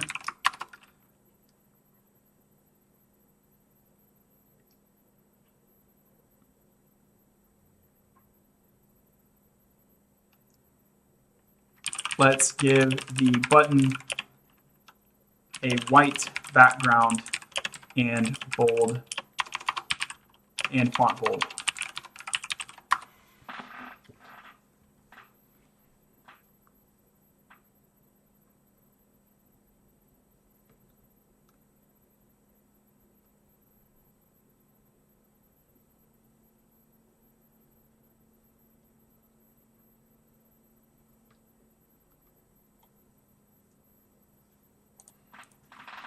As a user, I should be able to tab and select the button element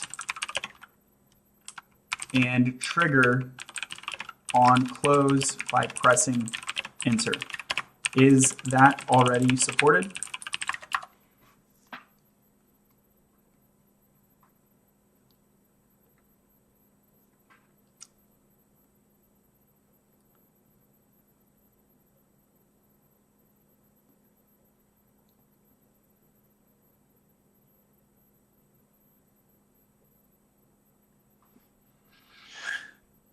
I'm actually not sure that we need to attach the, let's see.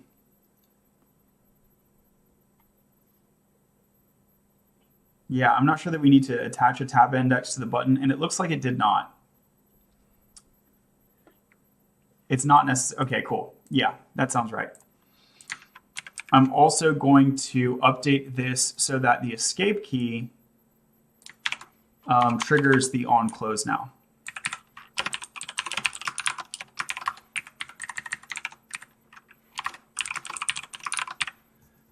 And we will make the on close a no, we'll make them both no op by default.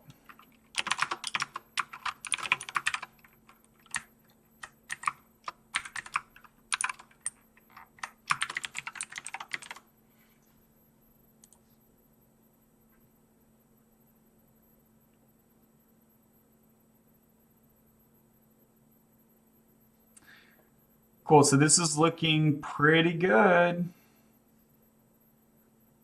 Invalid, okay, we're just having like IDE lag. That's fine. Let's see if the UI is being updated. Osa Henry, what are you developing? We're working on Latterly.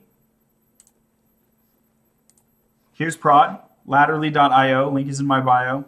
This thing is totally open source. You can get to the GitHub through the footer, or through my bio. You can also access the GitHub. And here's the About section. And this is a website that helps you learn to code and land a programming role. So for free, you get this standard checklist. You also get a chatbot, open source curriculum, the social community. That's just a Discord, but yeah, come hang. All right, so parenthesized expression cannot be empty. Oh, okay. So my no op was, it didn't like my no op. So I just need to do that. Okay. I feel like I'm not used to writing a no op like that, but whatever. Bill Arias, thanks for the follow. You can go over to YouTube, link is in my bio, and see the full screen. Okay, so I'm actually not mad about this, other than the fact that I wanted it to float left, and it's currently floating right.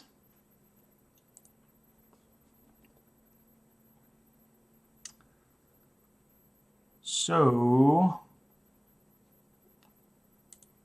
I don't know why there's this extra div over here.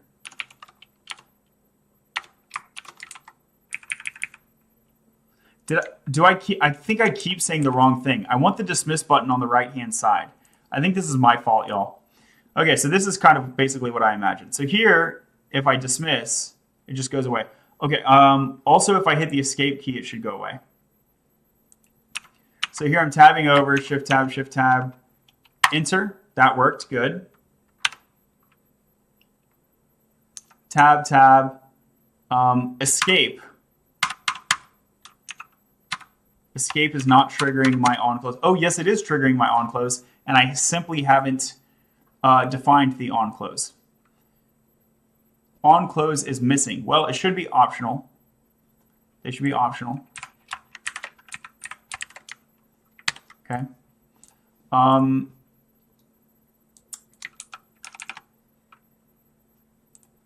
However, okay, if onClose doesn't exist, I don't want a dismiss button.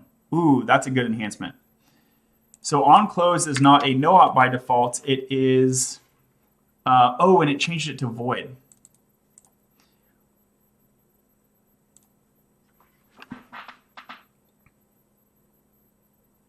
I like it to be null by default.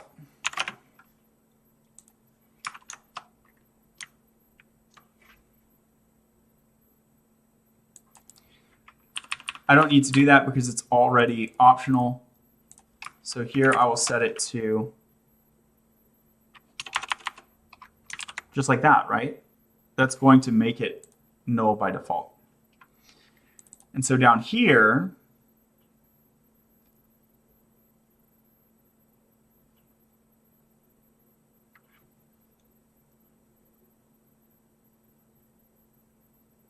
escape key should do nothing if it's undefined.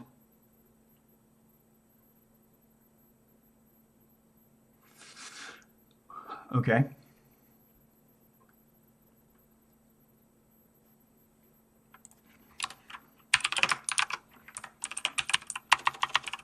So if the type of onClose is function, then we run it.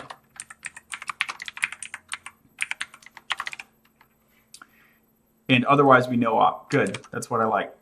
Now down here, I only want the button to show up at all if onClose is a thing.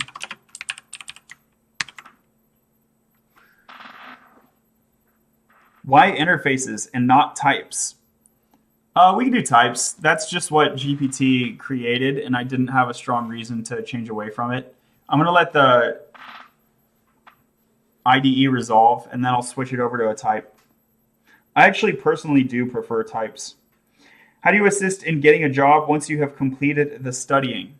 Well, there's a couple ways. I mean, the basic way is you just follow the checklist, and it gives you practices. So optimizing your LinkedIn, optimizing your resume, applying PACE, data structures and algorithm prep, etiquette when you follow up. All of these things are things that assist in getting a job. The other thing that I can do like much more directly is you can book a one-on-one consultation, and we can do sky's the limit. Practice interviews. I can personally audit your portfolio. I can personally audit your resume. And then the social community is a help, right? So you can do practice interviews with other humans, right? That are just like people you meet. Those are all good ideas. Oh, and then here's possibly the biggest one is whether through the social community or through me, you can access a larger social network, right? So I have like tens of thousands of tech contacts in my social network. A lot of people don't even have 50. So that's a huge advantage. Okay, this all resolved. But before I shift it over to the type keyword, let me just make sure it's working. So a new checklist is available. Okay, we don't have the, and I'm just tabbing and shift tabbing to navigate around like a non-sighted user. And I love that it's working. Look at this. Oh. I love it. It's working. So it's good to know my site's accessible. Okay, so I no-opt the close, and as a result, the dismiss button is not there. And that's good. Now what I would like to do is twofold. First of all, I'd like to define the onClose. And then I would like to switch over to the type keyword. Control Z, Control Shift Z. Here we have on click. Here I'm modifying to on close. And I'm saving it. JSX elements cannot have multiple attributes with the same name. It's just a lag again. This computer is close to retirement, isn't it? All right.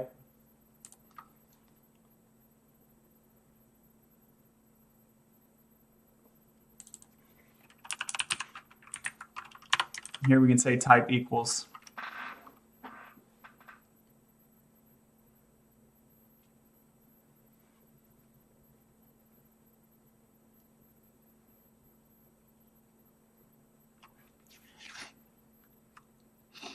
It is an interesting question. Why did ChatGPT pick an interface over a type?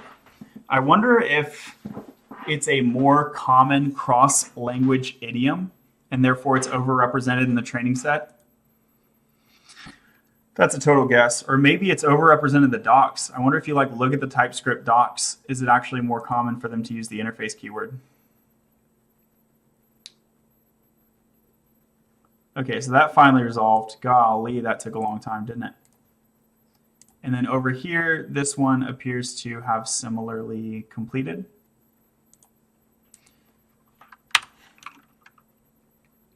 Okay, so now we have the dismiss button. And I'm going to hit the escape key. It works. Oh, if only I had Control-Z support. That feels like it feels like I might want to. Oh no, Control-Z. I'll put that as an issue. If one of y'all want to add it, go for it.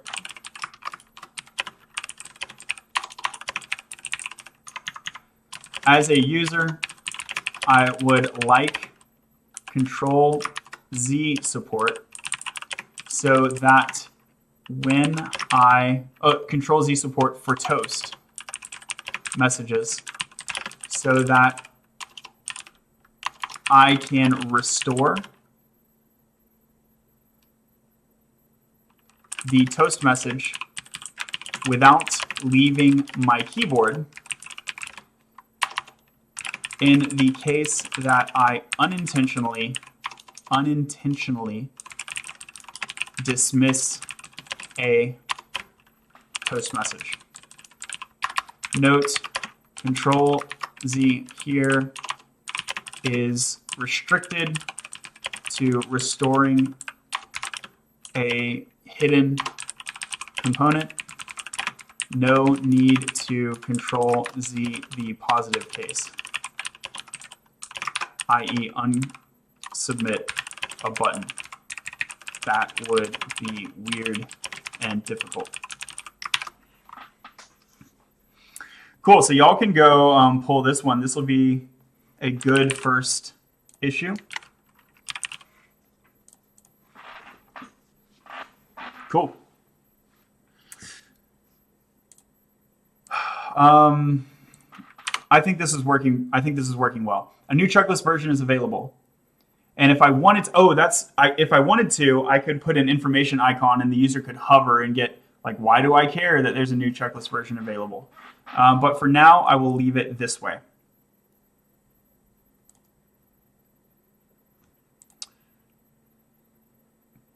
I think this is ready to commit. I think it's working as I expect. So I'll go over to my Scratch terminal. I will git commit-m. This is a new feature. This is laterally toast.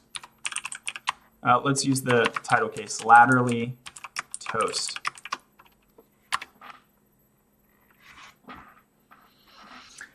If you're enjoying the video, make sure to tap the screen and leave it a like so that TikTok will propagate the video to others and we can help everyone learn to code.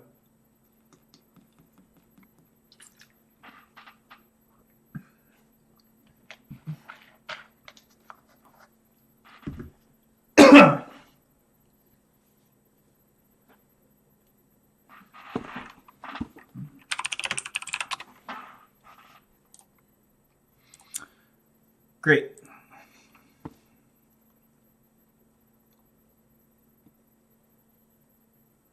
Now I need to write the query so that this does not always show, it shows in the correct case.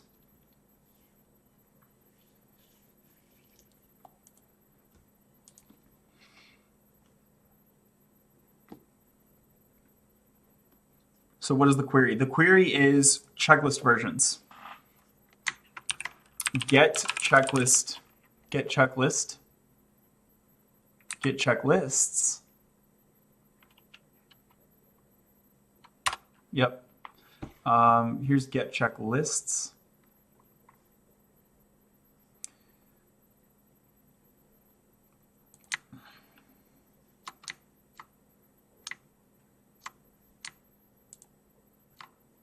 I will open my schema. I'm going to grab a schema fragment that I can feed to ChatGPT. Control F, checklist. This is the user checklist. Yeah. I want the version of the user checklist, and I want to compare that against the sort of latest checklist by the same title. Okay. As a user, I would like to be notified when there is a checklist that has the same name as my user checklist and a newer version.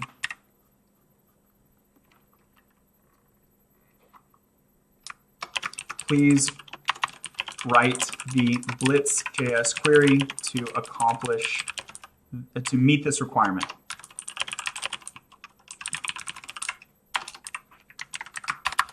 Here I'll say task, and I will give it context, task, context.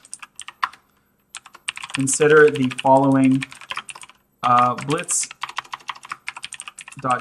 Prisma schema fragment.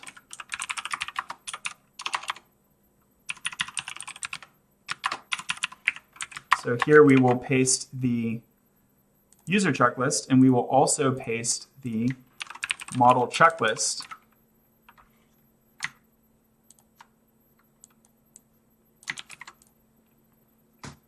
Angie, thanks for the likes. Thanks for being here. Shift, enter, Control, Shift, V, Shift, enter. That allows me to put those line breaks there. I'll say also consider this sample Blitz.js query.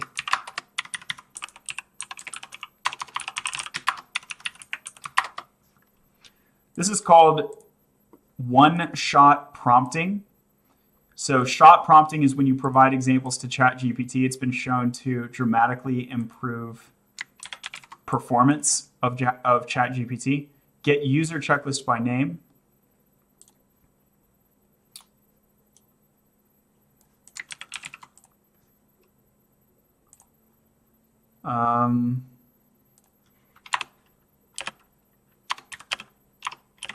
The containing file name is get user checklist by name.ts.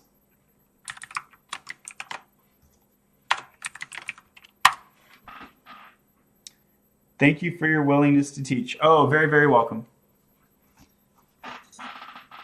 All right, so we gave it all that stuff, and it's already cruising. Given the provided schema and requirements, it seems like we may need to fetch any checklist that is the same name as the user's checklist, but has a different, presumably higher version. In the Prisma model, there's no clear way to determine which version is higher or newer, since the version field is of type string. I should clarify that. The versions are ISO strings. The versions are ISO strings. ISO date strings. Please update using a date comparison. Bermuda, you have no clue how many people you're motivating with your lives. Keep it up, bro. Dude, that is so nice. Thank you. You know, some days I get over 100 people on my live and I feel like I can feel the energy. But when there's only like 10, 15, 20, I kind of feel like it's a smaller impact. And so the comments like that just bring the energy back, and they're really encouraging. Thank you so much. Dom, thanks for the likes. Okay, cool. So if the ISO versions are date strings, we can convert them. However, bop, bop, bop, bop, bop, bop.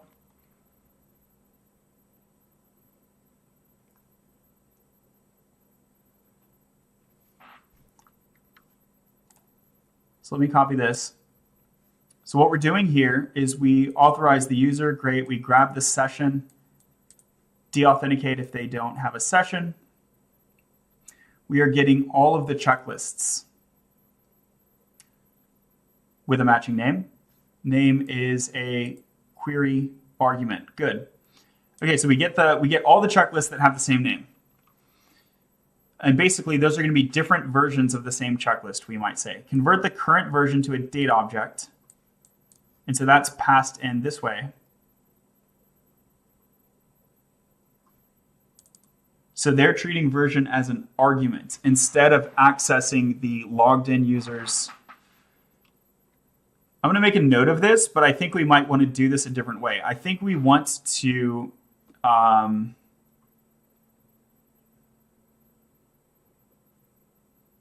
resolve the user checklist within the query. All right, so we come over here. We're going to queries. This is get checklist. What would this be? Get newer checklists. Yeah, that works. Get newer checklists. .ts. Okay, let me paste this. I'll save it. We might end up just deleting this file.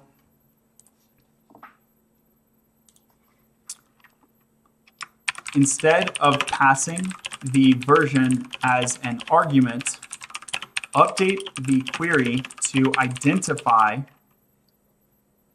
the, okay, here's maybe what's not clear.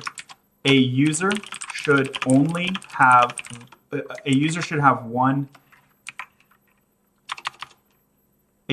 only have at most a single user checklist for a given checklist name. Update the query to resolve the user checklist internally and select the version from it, rather than requesting the query consumer to pass the version as an argument. Good. Good, good, good. Over 1,000 likes. We love to see it. Quick reminder, you can go over to YouTube and see the full screen. I like how GPT is just like, sure. Like if I was talking to a human, I would have to unpack this, and then the implementation could take like at least a day. GPT is just like, sure, here you go.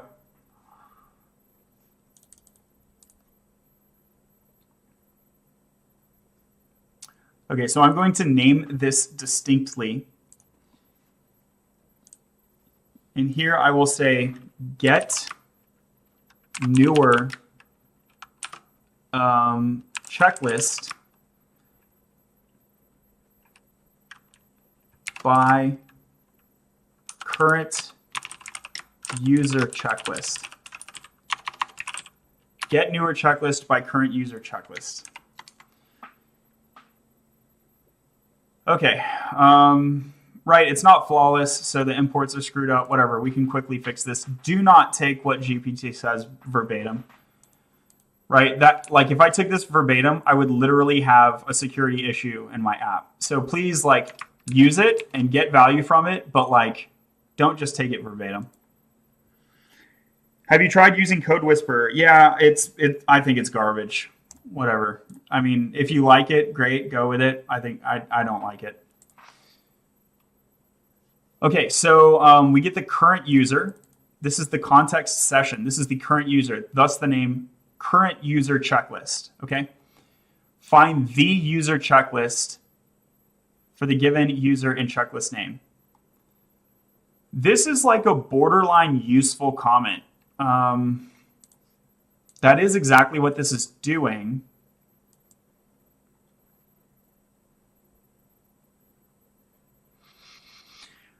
I don't know. It's pretty clear in the code to me. Like I consider this code readable. Let me know what you think in the chat. Keep the comment or delete it. So drop a D for delete. Otherwise, I'll keep it.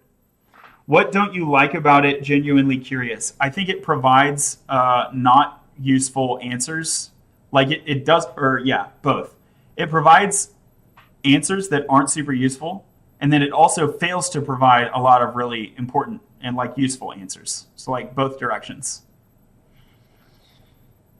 John says, I'm a big fan of comments regardless. Okay, cool. I'll keep it. Thanks for chiming in, John. Brian, thank you for the follow. Angie says, I missed the beginning. What are you building? So the answer is latterly.io. So here's the website, latterly.io. You can get to the link from my bio. This is a website that helps you learn to code, land your first or next programming role, and grow social and professional networks. So there's a free tier. With the free tier, it's an open source curriculum. You get access to the standard checklist that gives you step-by-step what to do to learn to code and land a role. All this is free. There's also a 24/7 support with an AI chatbot. And then the paid tiers, you get cooler stuff, basically. You can get a consultation with me for as little as $2. That's limited time only. Usually that's like $80 or $100. Ad-free experience. I haven't implemented ads yet, so that doesn't really matter now, but in the future that will be cool. And I think the most important thing right now is there's an advanced checklist that has some pro tips that will improve your job search performance. And okay, this is really important too. Driving the roadmap and contributing to the community bounty. So if you're a paid member, and definitely if you're a premium paid member, by the way, premium paid members get shout out on the website too if they want. You can drive the roadmap. Like I have over 50 items to work on. So here's the issue list, 52 items. If you're a paying member, you can literally come over here and be like, hey, John, like work on the better chatbot like right now. And so I don't know about you, but like I think that's a big benefit. The community bounty thing I think is also a really big and charitable thing. The way that works is basically the people who are paying money can unlock features for the free tier. So like there was not always a chatbot here, and I spent a lot of hours building that thing. And like now free tier members just get it, and they can totally have the paying members to thank for that. So that's called the community bounty. There's a blog article. If you go to the blog, there's this blog article that like explains the community bounty more. So that's what we're working on. OMG, I'm off Sunday. I'll book it with you. Thank you so much. Look forward to chatting. Cool, let's get back to this. Oh yeah, the commenter, so we are gonna keep the comment. How did you build your chatbot? Which LLM did you use? So I used Claude, and the reason for that is because it has a long context length. How did I build it? I built it in public. So I streamed it, and you can go to my YouTube channel, link is in my bio. Yo, this is loading so slow. And there's a playlist. I'm taking you to the playlist right here. Building Latterly. I should find a way to like publicize this playlist better, because it's like this low-key little playlist, but like it documents the entire site. There's like hours and hours of live coding here. So the chatbot thing, pretty much these two are going to be the most helpful, I think, for that. Nice, big fan of Claude. I built a few demos with SageMaker recently, testing on Bedrock Preview. Yeah, good luck running Bedrock Preview on free tier. But for the paid tier, I think that could make sense. So, hey, if you want a paid model, help me get some people to support the site. Cool. Thanks for being here, GB. And you're welcome to contribute. I mean, it's open source. If you want to pull for a Bedrock implementation, that would be fire, honestly. or OpenAI, you know. GB, I'm an architect for AWS, by the way. Hey, go to my Amazon page. Let me know if it's still there. Like I used to work at Amazon, and somebody told me that, what is that thing? Phone book, right?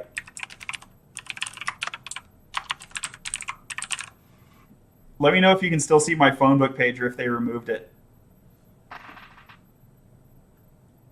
You can find me at LinkedIn. Dope, dude. Yeah, it'll be great to connect. Brian Nelson, Phone Tool. Yeah. Brian Nelson, thanks for being here and thanks for the follow. Best advice for those just getting started in coding. Build projects and build a social network. That's all you got to do for now. There's going to be more later, but focus on that for now. Build projects and build a social network. And when I say build projects, in particular, create a GitHub account right now, today, and I don't care if you push a README change. And the reason is just so you get these stupid green boxes. And the reason that you want one or two of those is so that you have demonstrated proof of your experience. So that even if you just have this one green box and then a month goes by or whatever, you can tell a recruiter, I have proof of my coding experience. It started on October 23rd, 2022. So I have X months of experience because I proved it from day one. You don't need to commit every day. Look, I mean, I have like gaps that are weeks or even months long. That's fine. But go get your initial commit like today.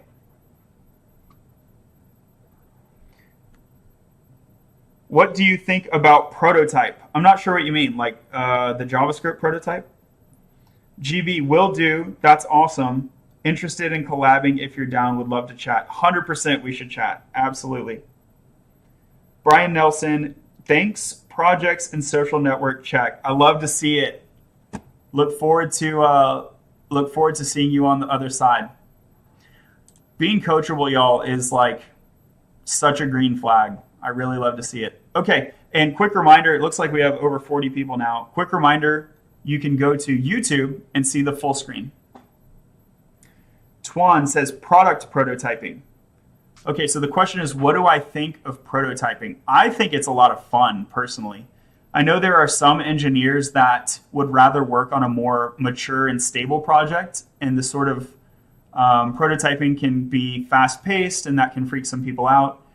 I get a huge kick out of it, personally. Thanks, GB. See you later. Bermuda says, I swear I had many projects that I was too lazy to push to GitHub. This is a message from God. All right. I hope it helps, bro. Okay, so let's get back to the feature work, okay? So what do we do here is we find the user checklist for the given user and checklist name. Good. So this might be, for example, the standard checklist or the premium checklist. So this is like standard or premium. We will throw an error if it's not found. I actually don't want to do that. If it's not found, I simply want to return maybe an empty list or a none or a null or an undefined. Since we're promising a list of checklists, I think the appropriate thing to do here would be to return return empty. And this makes sense because what we're trying to do is find whether the user should upgrade. And if they don't have a checklist at all, they are automatically going to generate the latest. And so it's appropriate that there will be no newer. Convert the current version to a date object. Yep. This is what we're really going to need to test, basically, to make sure that the ISO conversion works. I'm going to drop that comment. That one seems too trivial for me. Fetch all checklists with the same name. Again, that one seems too trivial for me. Sorry. I know someone said they like comments in general, but those seemed just too trivial. Filter the checklist to find ones with a newer version. This I can see. I can see leaving the comment, so I'll leave it. Zero Stings, thanks for the follow. Thanks for being here. All right. So now we have this query, and so now let's use the query. So here we are, checklist query handler. At this time, we are getting the user checklist data. This will be the appropriate moment to also use this query. This is already in a suspense block, so it is async compatible. Control C, VV, so we're duplicating the block. Here I'm going to alter on get new checklist.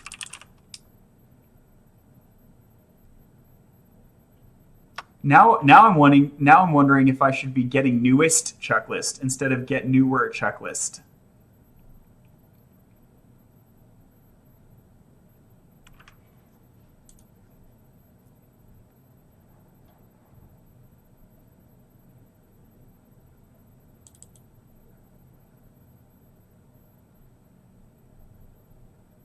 Because I really only want the newest one, right? Yeah, I only want the newest one. I only want the newest checklist, not an array of newer checklists. John says newest. John, I like this guy. Thank you. Agree. I like the direct feedback.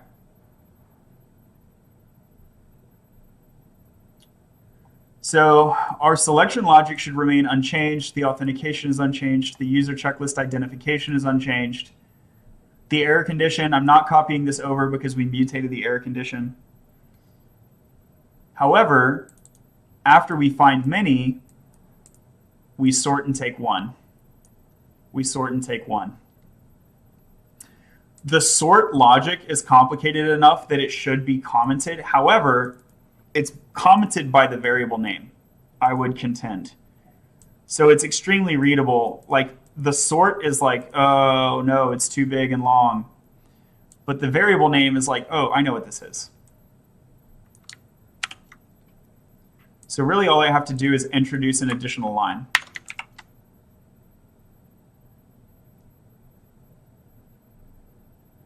Checklist or null is not assignable to the type. That's fine. Let's modify the empty to return null. And here we will promise, I like the null to go first. That's like a personal preference.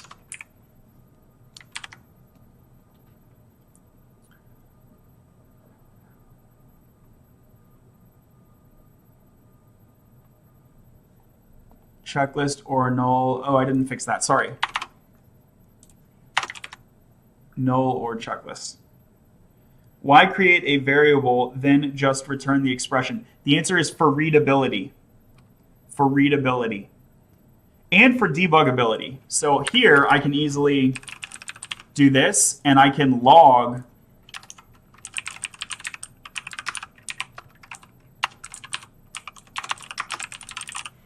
I can easily do that. Whereas if I had just returned this, where am I going to put the logger to verify it before I exit the query? Does that make sense?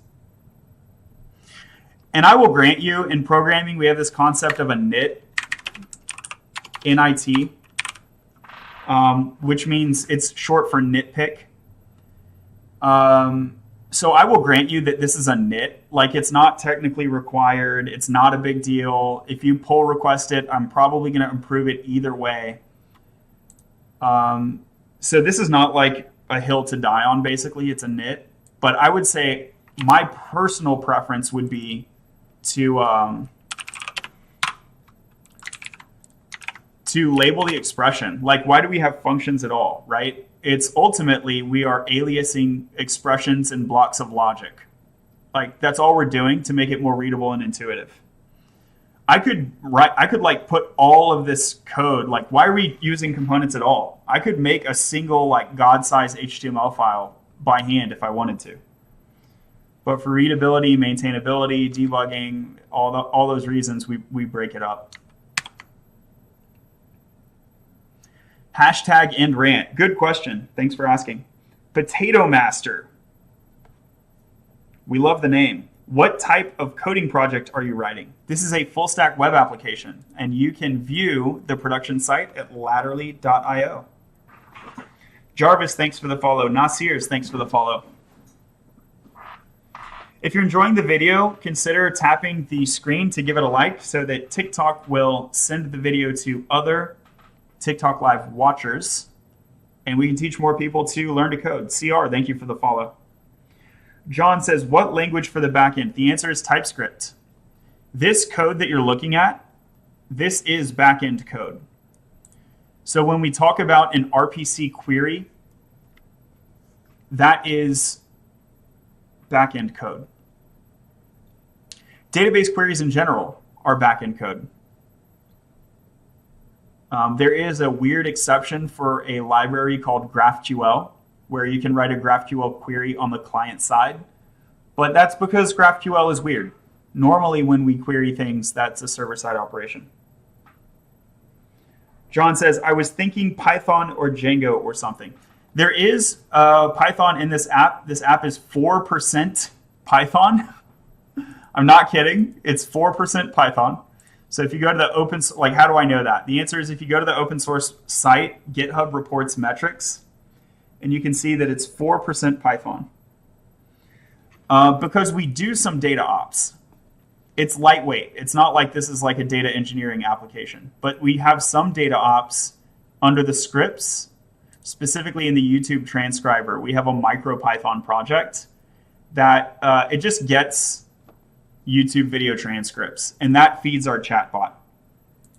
So there is some Python. But no, definitely not like a whole Django app. 100% not. Cody, thank you for the follow. Giovanni, thanks for the follow. Thanks so much for being here, y'all. Okay, so we're continuing with our query. We have the newest checklist. It's a nullable response. So if the user checklist doesn't exist at all, or if the checklist does exist and there is nothing newer, in those cases, we return null.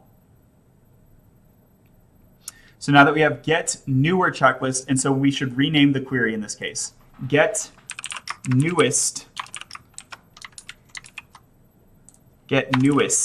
checklist by current user. By current user checklist. Get newest checklist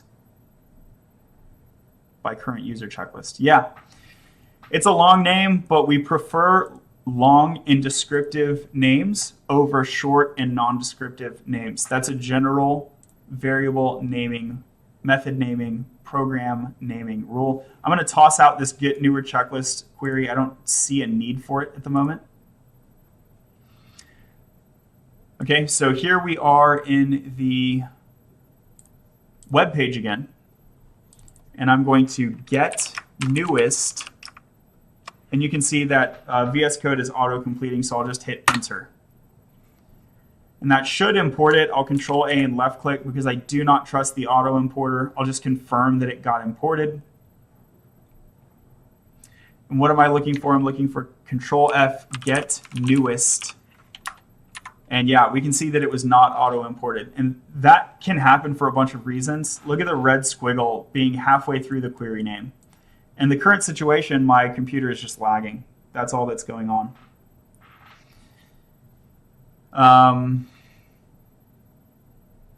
It's just lagging, so it's failing to resolve. So I'll proceed because I know it's going to happen, but it do be a bummer though.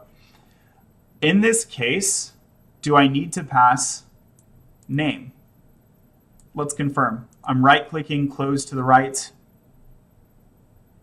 I do need to pass name.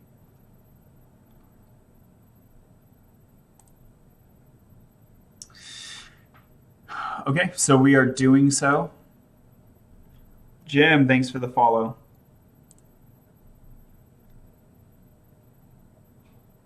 And in this case, I should have a nullable checklist, which I can just call checklist.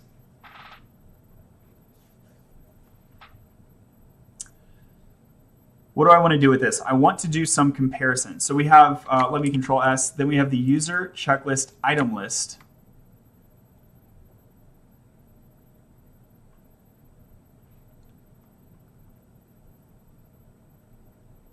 And we're doing the wrong thing because here we are already down the tree. We're down the rendering tree, the component tree, towards the user checklist item list. So visually, this, where it says my standard checklist, this is the user checklist item list. So if I render down the tree, the green element will be interior to this card element. Does that make sense? But I don't want that to be the case, as we've sort of mocked up here. So the way that I can compensate is I need to decouple the checklist query handler.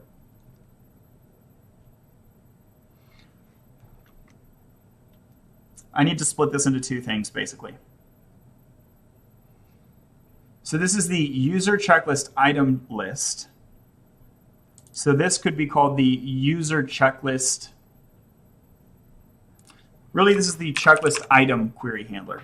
We're concerned about the items at that point. I want to get the particular yes or no checklist items.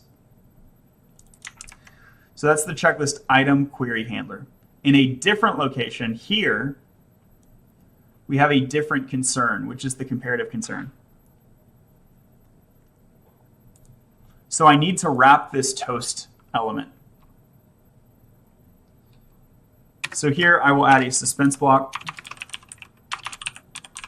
Anytime that I'm making a server call, I basically need a suspense block or some equivalent asynchronicity handler.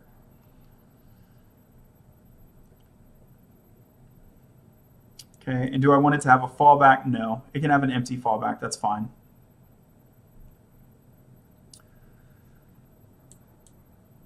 Okay, we have the checklist item query handler, and here we are going to make a different handler. This is going to be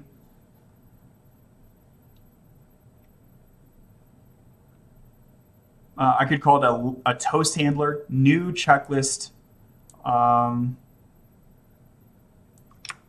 newest checklist query handler, newest checklist query handler.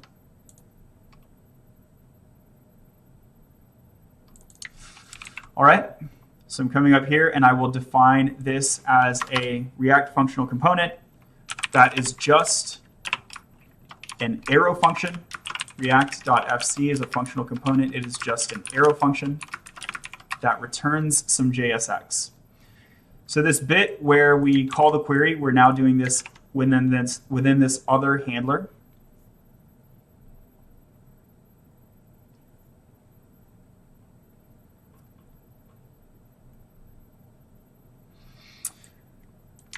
And I do need to make a duplicate query call, which is not ideal. So in this case, notice that I'm calling get user checklist by name twice. I'm calling it here and I'm calling it here.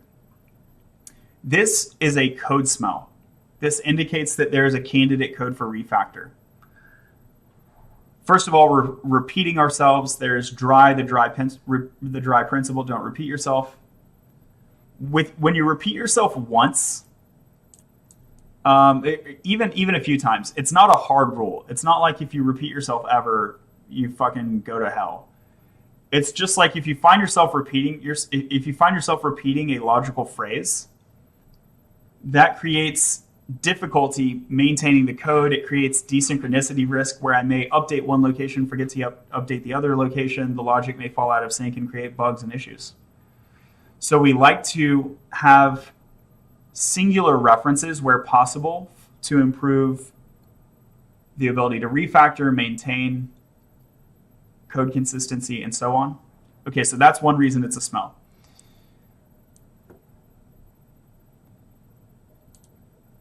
And there could also be rendering issues, but I guess that's kind of maybe, no, that's a distinct issue, right? So the fact that I'm suspended over here and I'm suspended over here, they could be racing, theoretically. And you're making multiple network hops. So none of those are good things. So we might want to refactor the query. We might want to create a higher order component.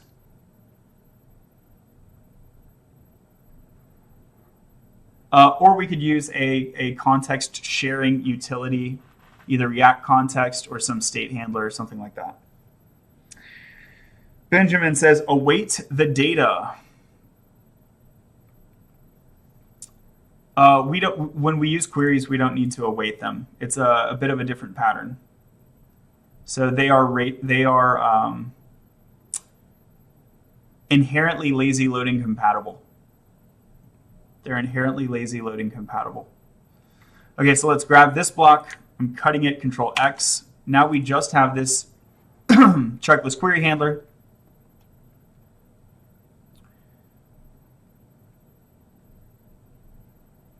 I think I can show toast interior to the suspense.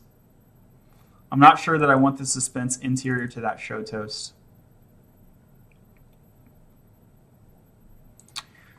Let me come up here and return. We need to return some JSX in these suspended handlers. Tailwind. Yep, we're using Tailwind.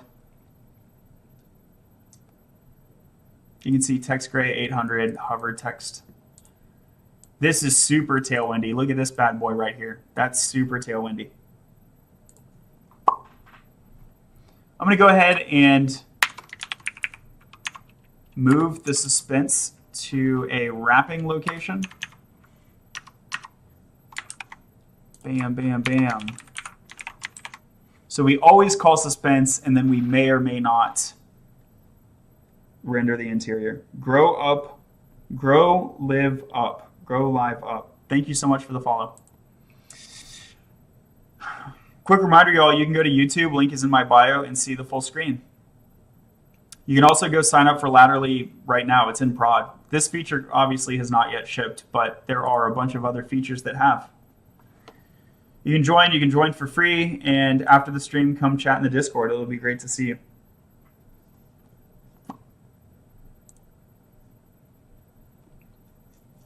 So what now? So now we are calling get checklist by name, just as we did previously. It's currently like a little bit inefficient, but that's fine.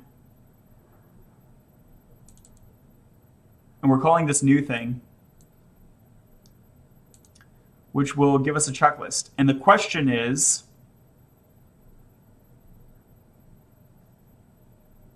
do I want to render this toast? So this is where I should be making the rendering decision. So let me move the entire show toast over there. Shift home, Control X, click, Control V, shift down, down, down, down, home, right, X, S. Okay. I'm going to paste it here so that I can grab all of this, which is all coming with me. I'll save again. Here, enter, enter, enter, up, up, V. Okay, so now I'm moving my state user into this new handler. We define the click handler.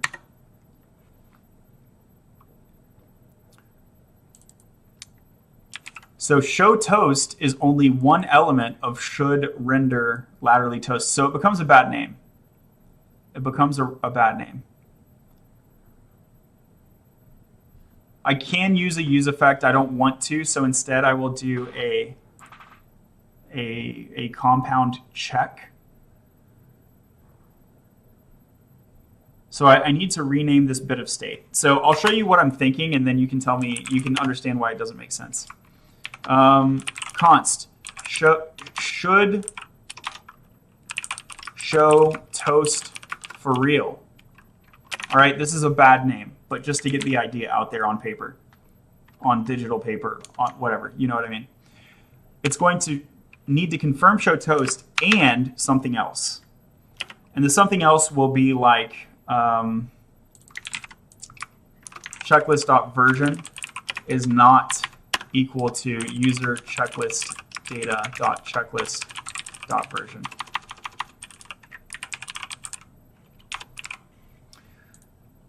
Does that make sense?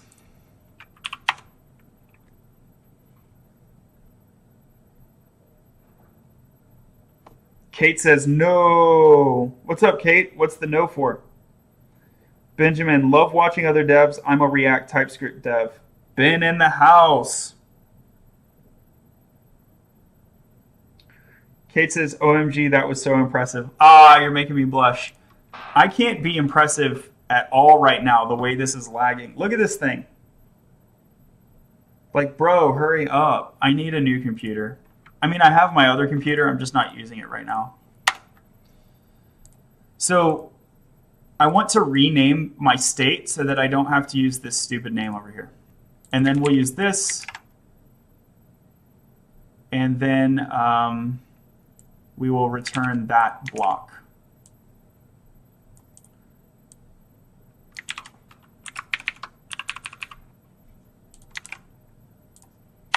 Okay, so that's the grand plan, if you will.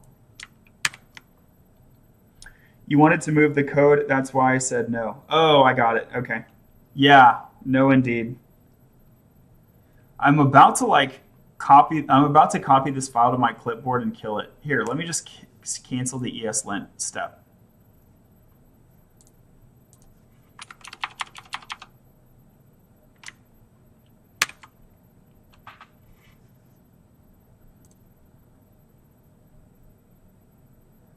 So I want to hoist my queries.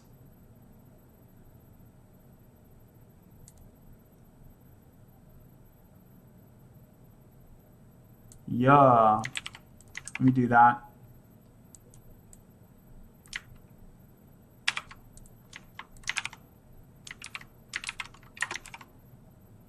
Okay, so I brought my queries to the top of the function. Now I'm using state. Define my handler over here. I'm actually going to define my variables before my handlers. Okay.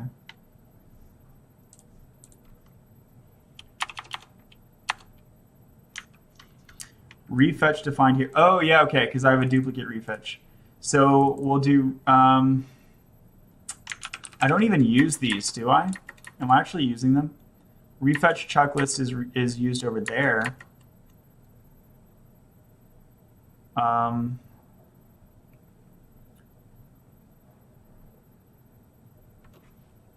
Yeah, I would like to refetch on the following condition. If there is a difference, then I need to update my user checklist data. That's fine. We can disambiguate the name like this, refetch user checklist data. There's like already a refetch. We can call this refetch checklist. There's another refetch checklist, but they're in isolated contexts, so it's okay. Are you making a website? Yep, yeah, it's already in prod. Here, let me show you. So it's called laterally.io. You can see the link in my bio. And you can sign up for free. It's open source, right? So it's open source. Here's the GitHub. Throw me a pull request. I'd love to see you. You can get your name listed as a contributor. There are some good first issues, like this Control-Z support. And yeah, what does it do? It helps you learn to code, land your first or next programming role, and grow your social and professional networks. Skydev on Twitch. What's up? What's up? By the way, I'm streaming to YouTube and Twitch also.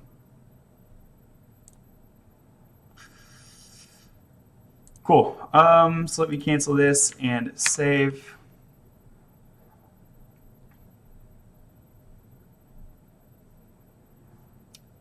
The lint lag is so wild. I'm like so offended. Atripio, thanks for the follow. Skydev says, what game are you making? It's not a game. It's a website. It's like a kind of like a super fancy to-do list website, basically. So it gives you this checklist of things to do to help you learn to code and land a programming job. Omar, thank you for the follow.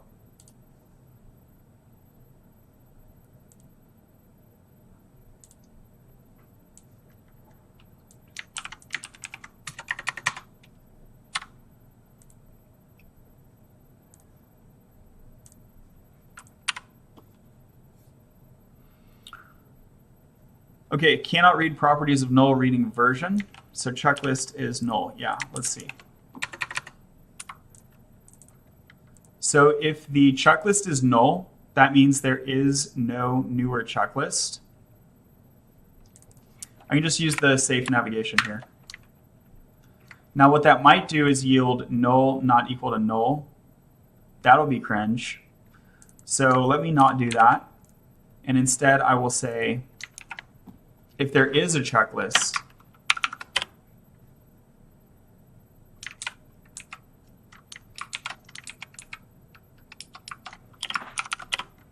because this will be null if and only if there is no newer checklist. And so it is a falsy rendering indicator. Skydev says, I'm working on a game right now. Cool, cool. Tell me about it. Atripio, sure thing, well deserved, bud. Thanks. Thank you so much. Paul, thank you for the follow. And Rocky, thank you for the follow. Wow. Love the support, y'all.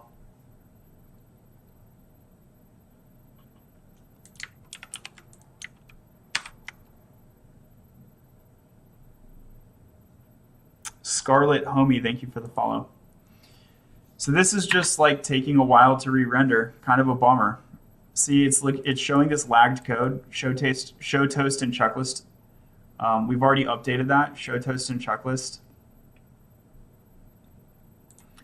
But the ESLint is like taking a long time. I'm going to close the file. So this is my basic checklist. I'm remembering the file name. I've copied this onto my clipboard.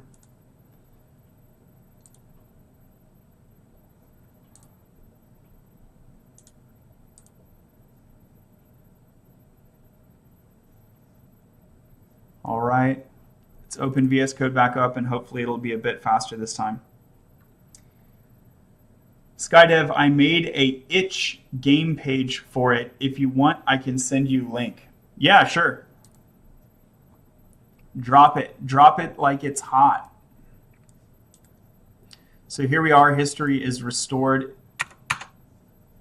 I don't know if the Blitz dev server will be restored for free as well. That would be kind of cool. Nope, yeah, we lost it. That's pretty much expected though.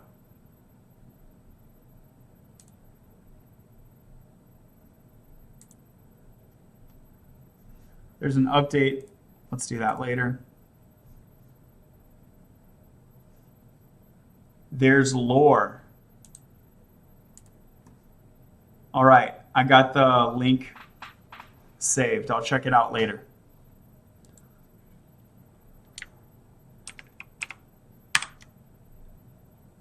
Okay, so I've pasted from clipboard and it's going to run ESLint again. And we will see if it's faster this time. Kate says, can you code video games? Like, not very well. Nothing 3D, not really. I mean, yes and no. So, like, the truth is I can. They're just, like, not very good. like I can do it. But there's a lot of other people that can do it a lot better. JB says he can. Kate, PSA, recreate the Mr. Beast mode in Fortnite Creative. Ooh, idea.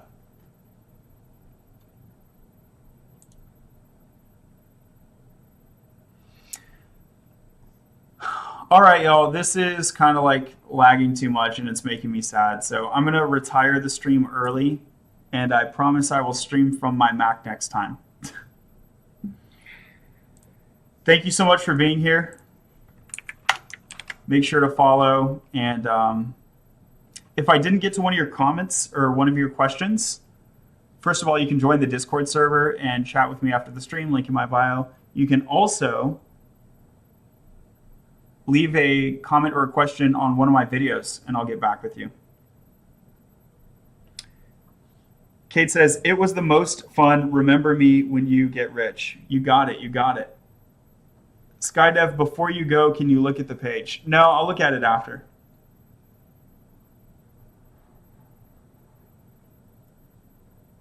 I'll look at it after. Thanks for the link, though.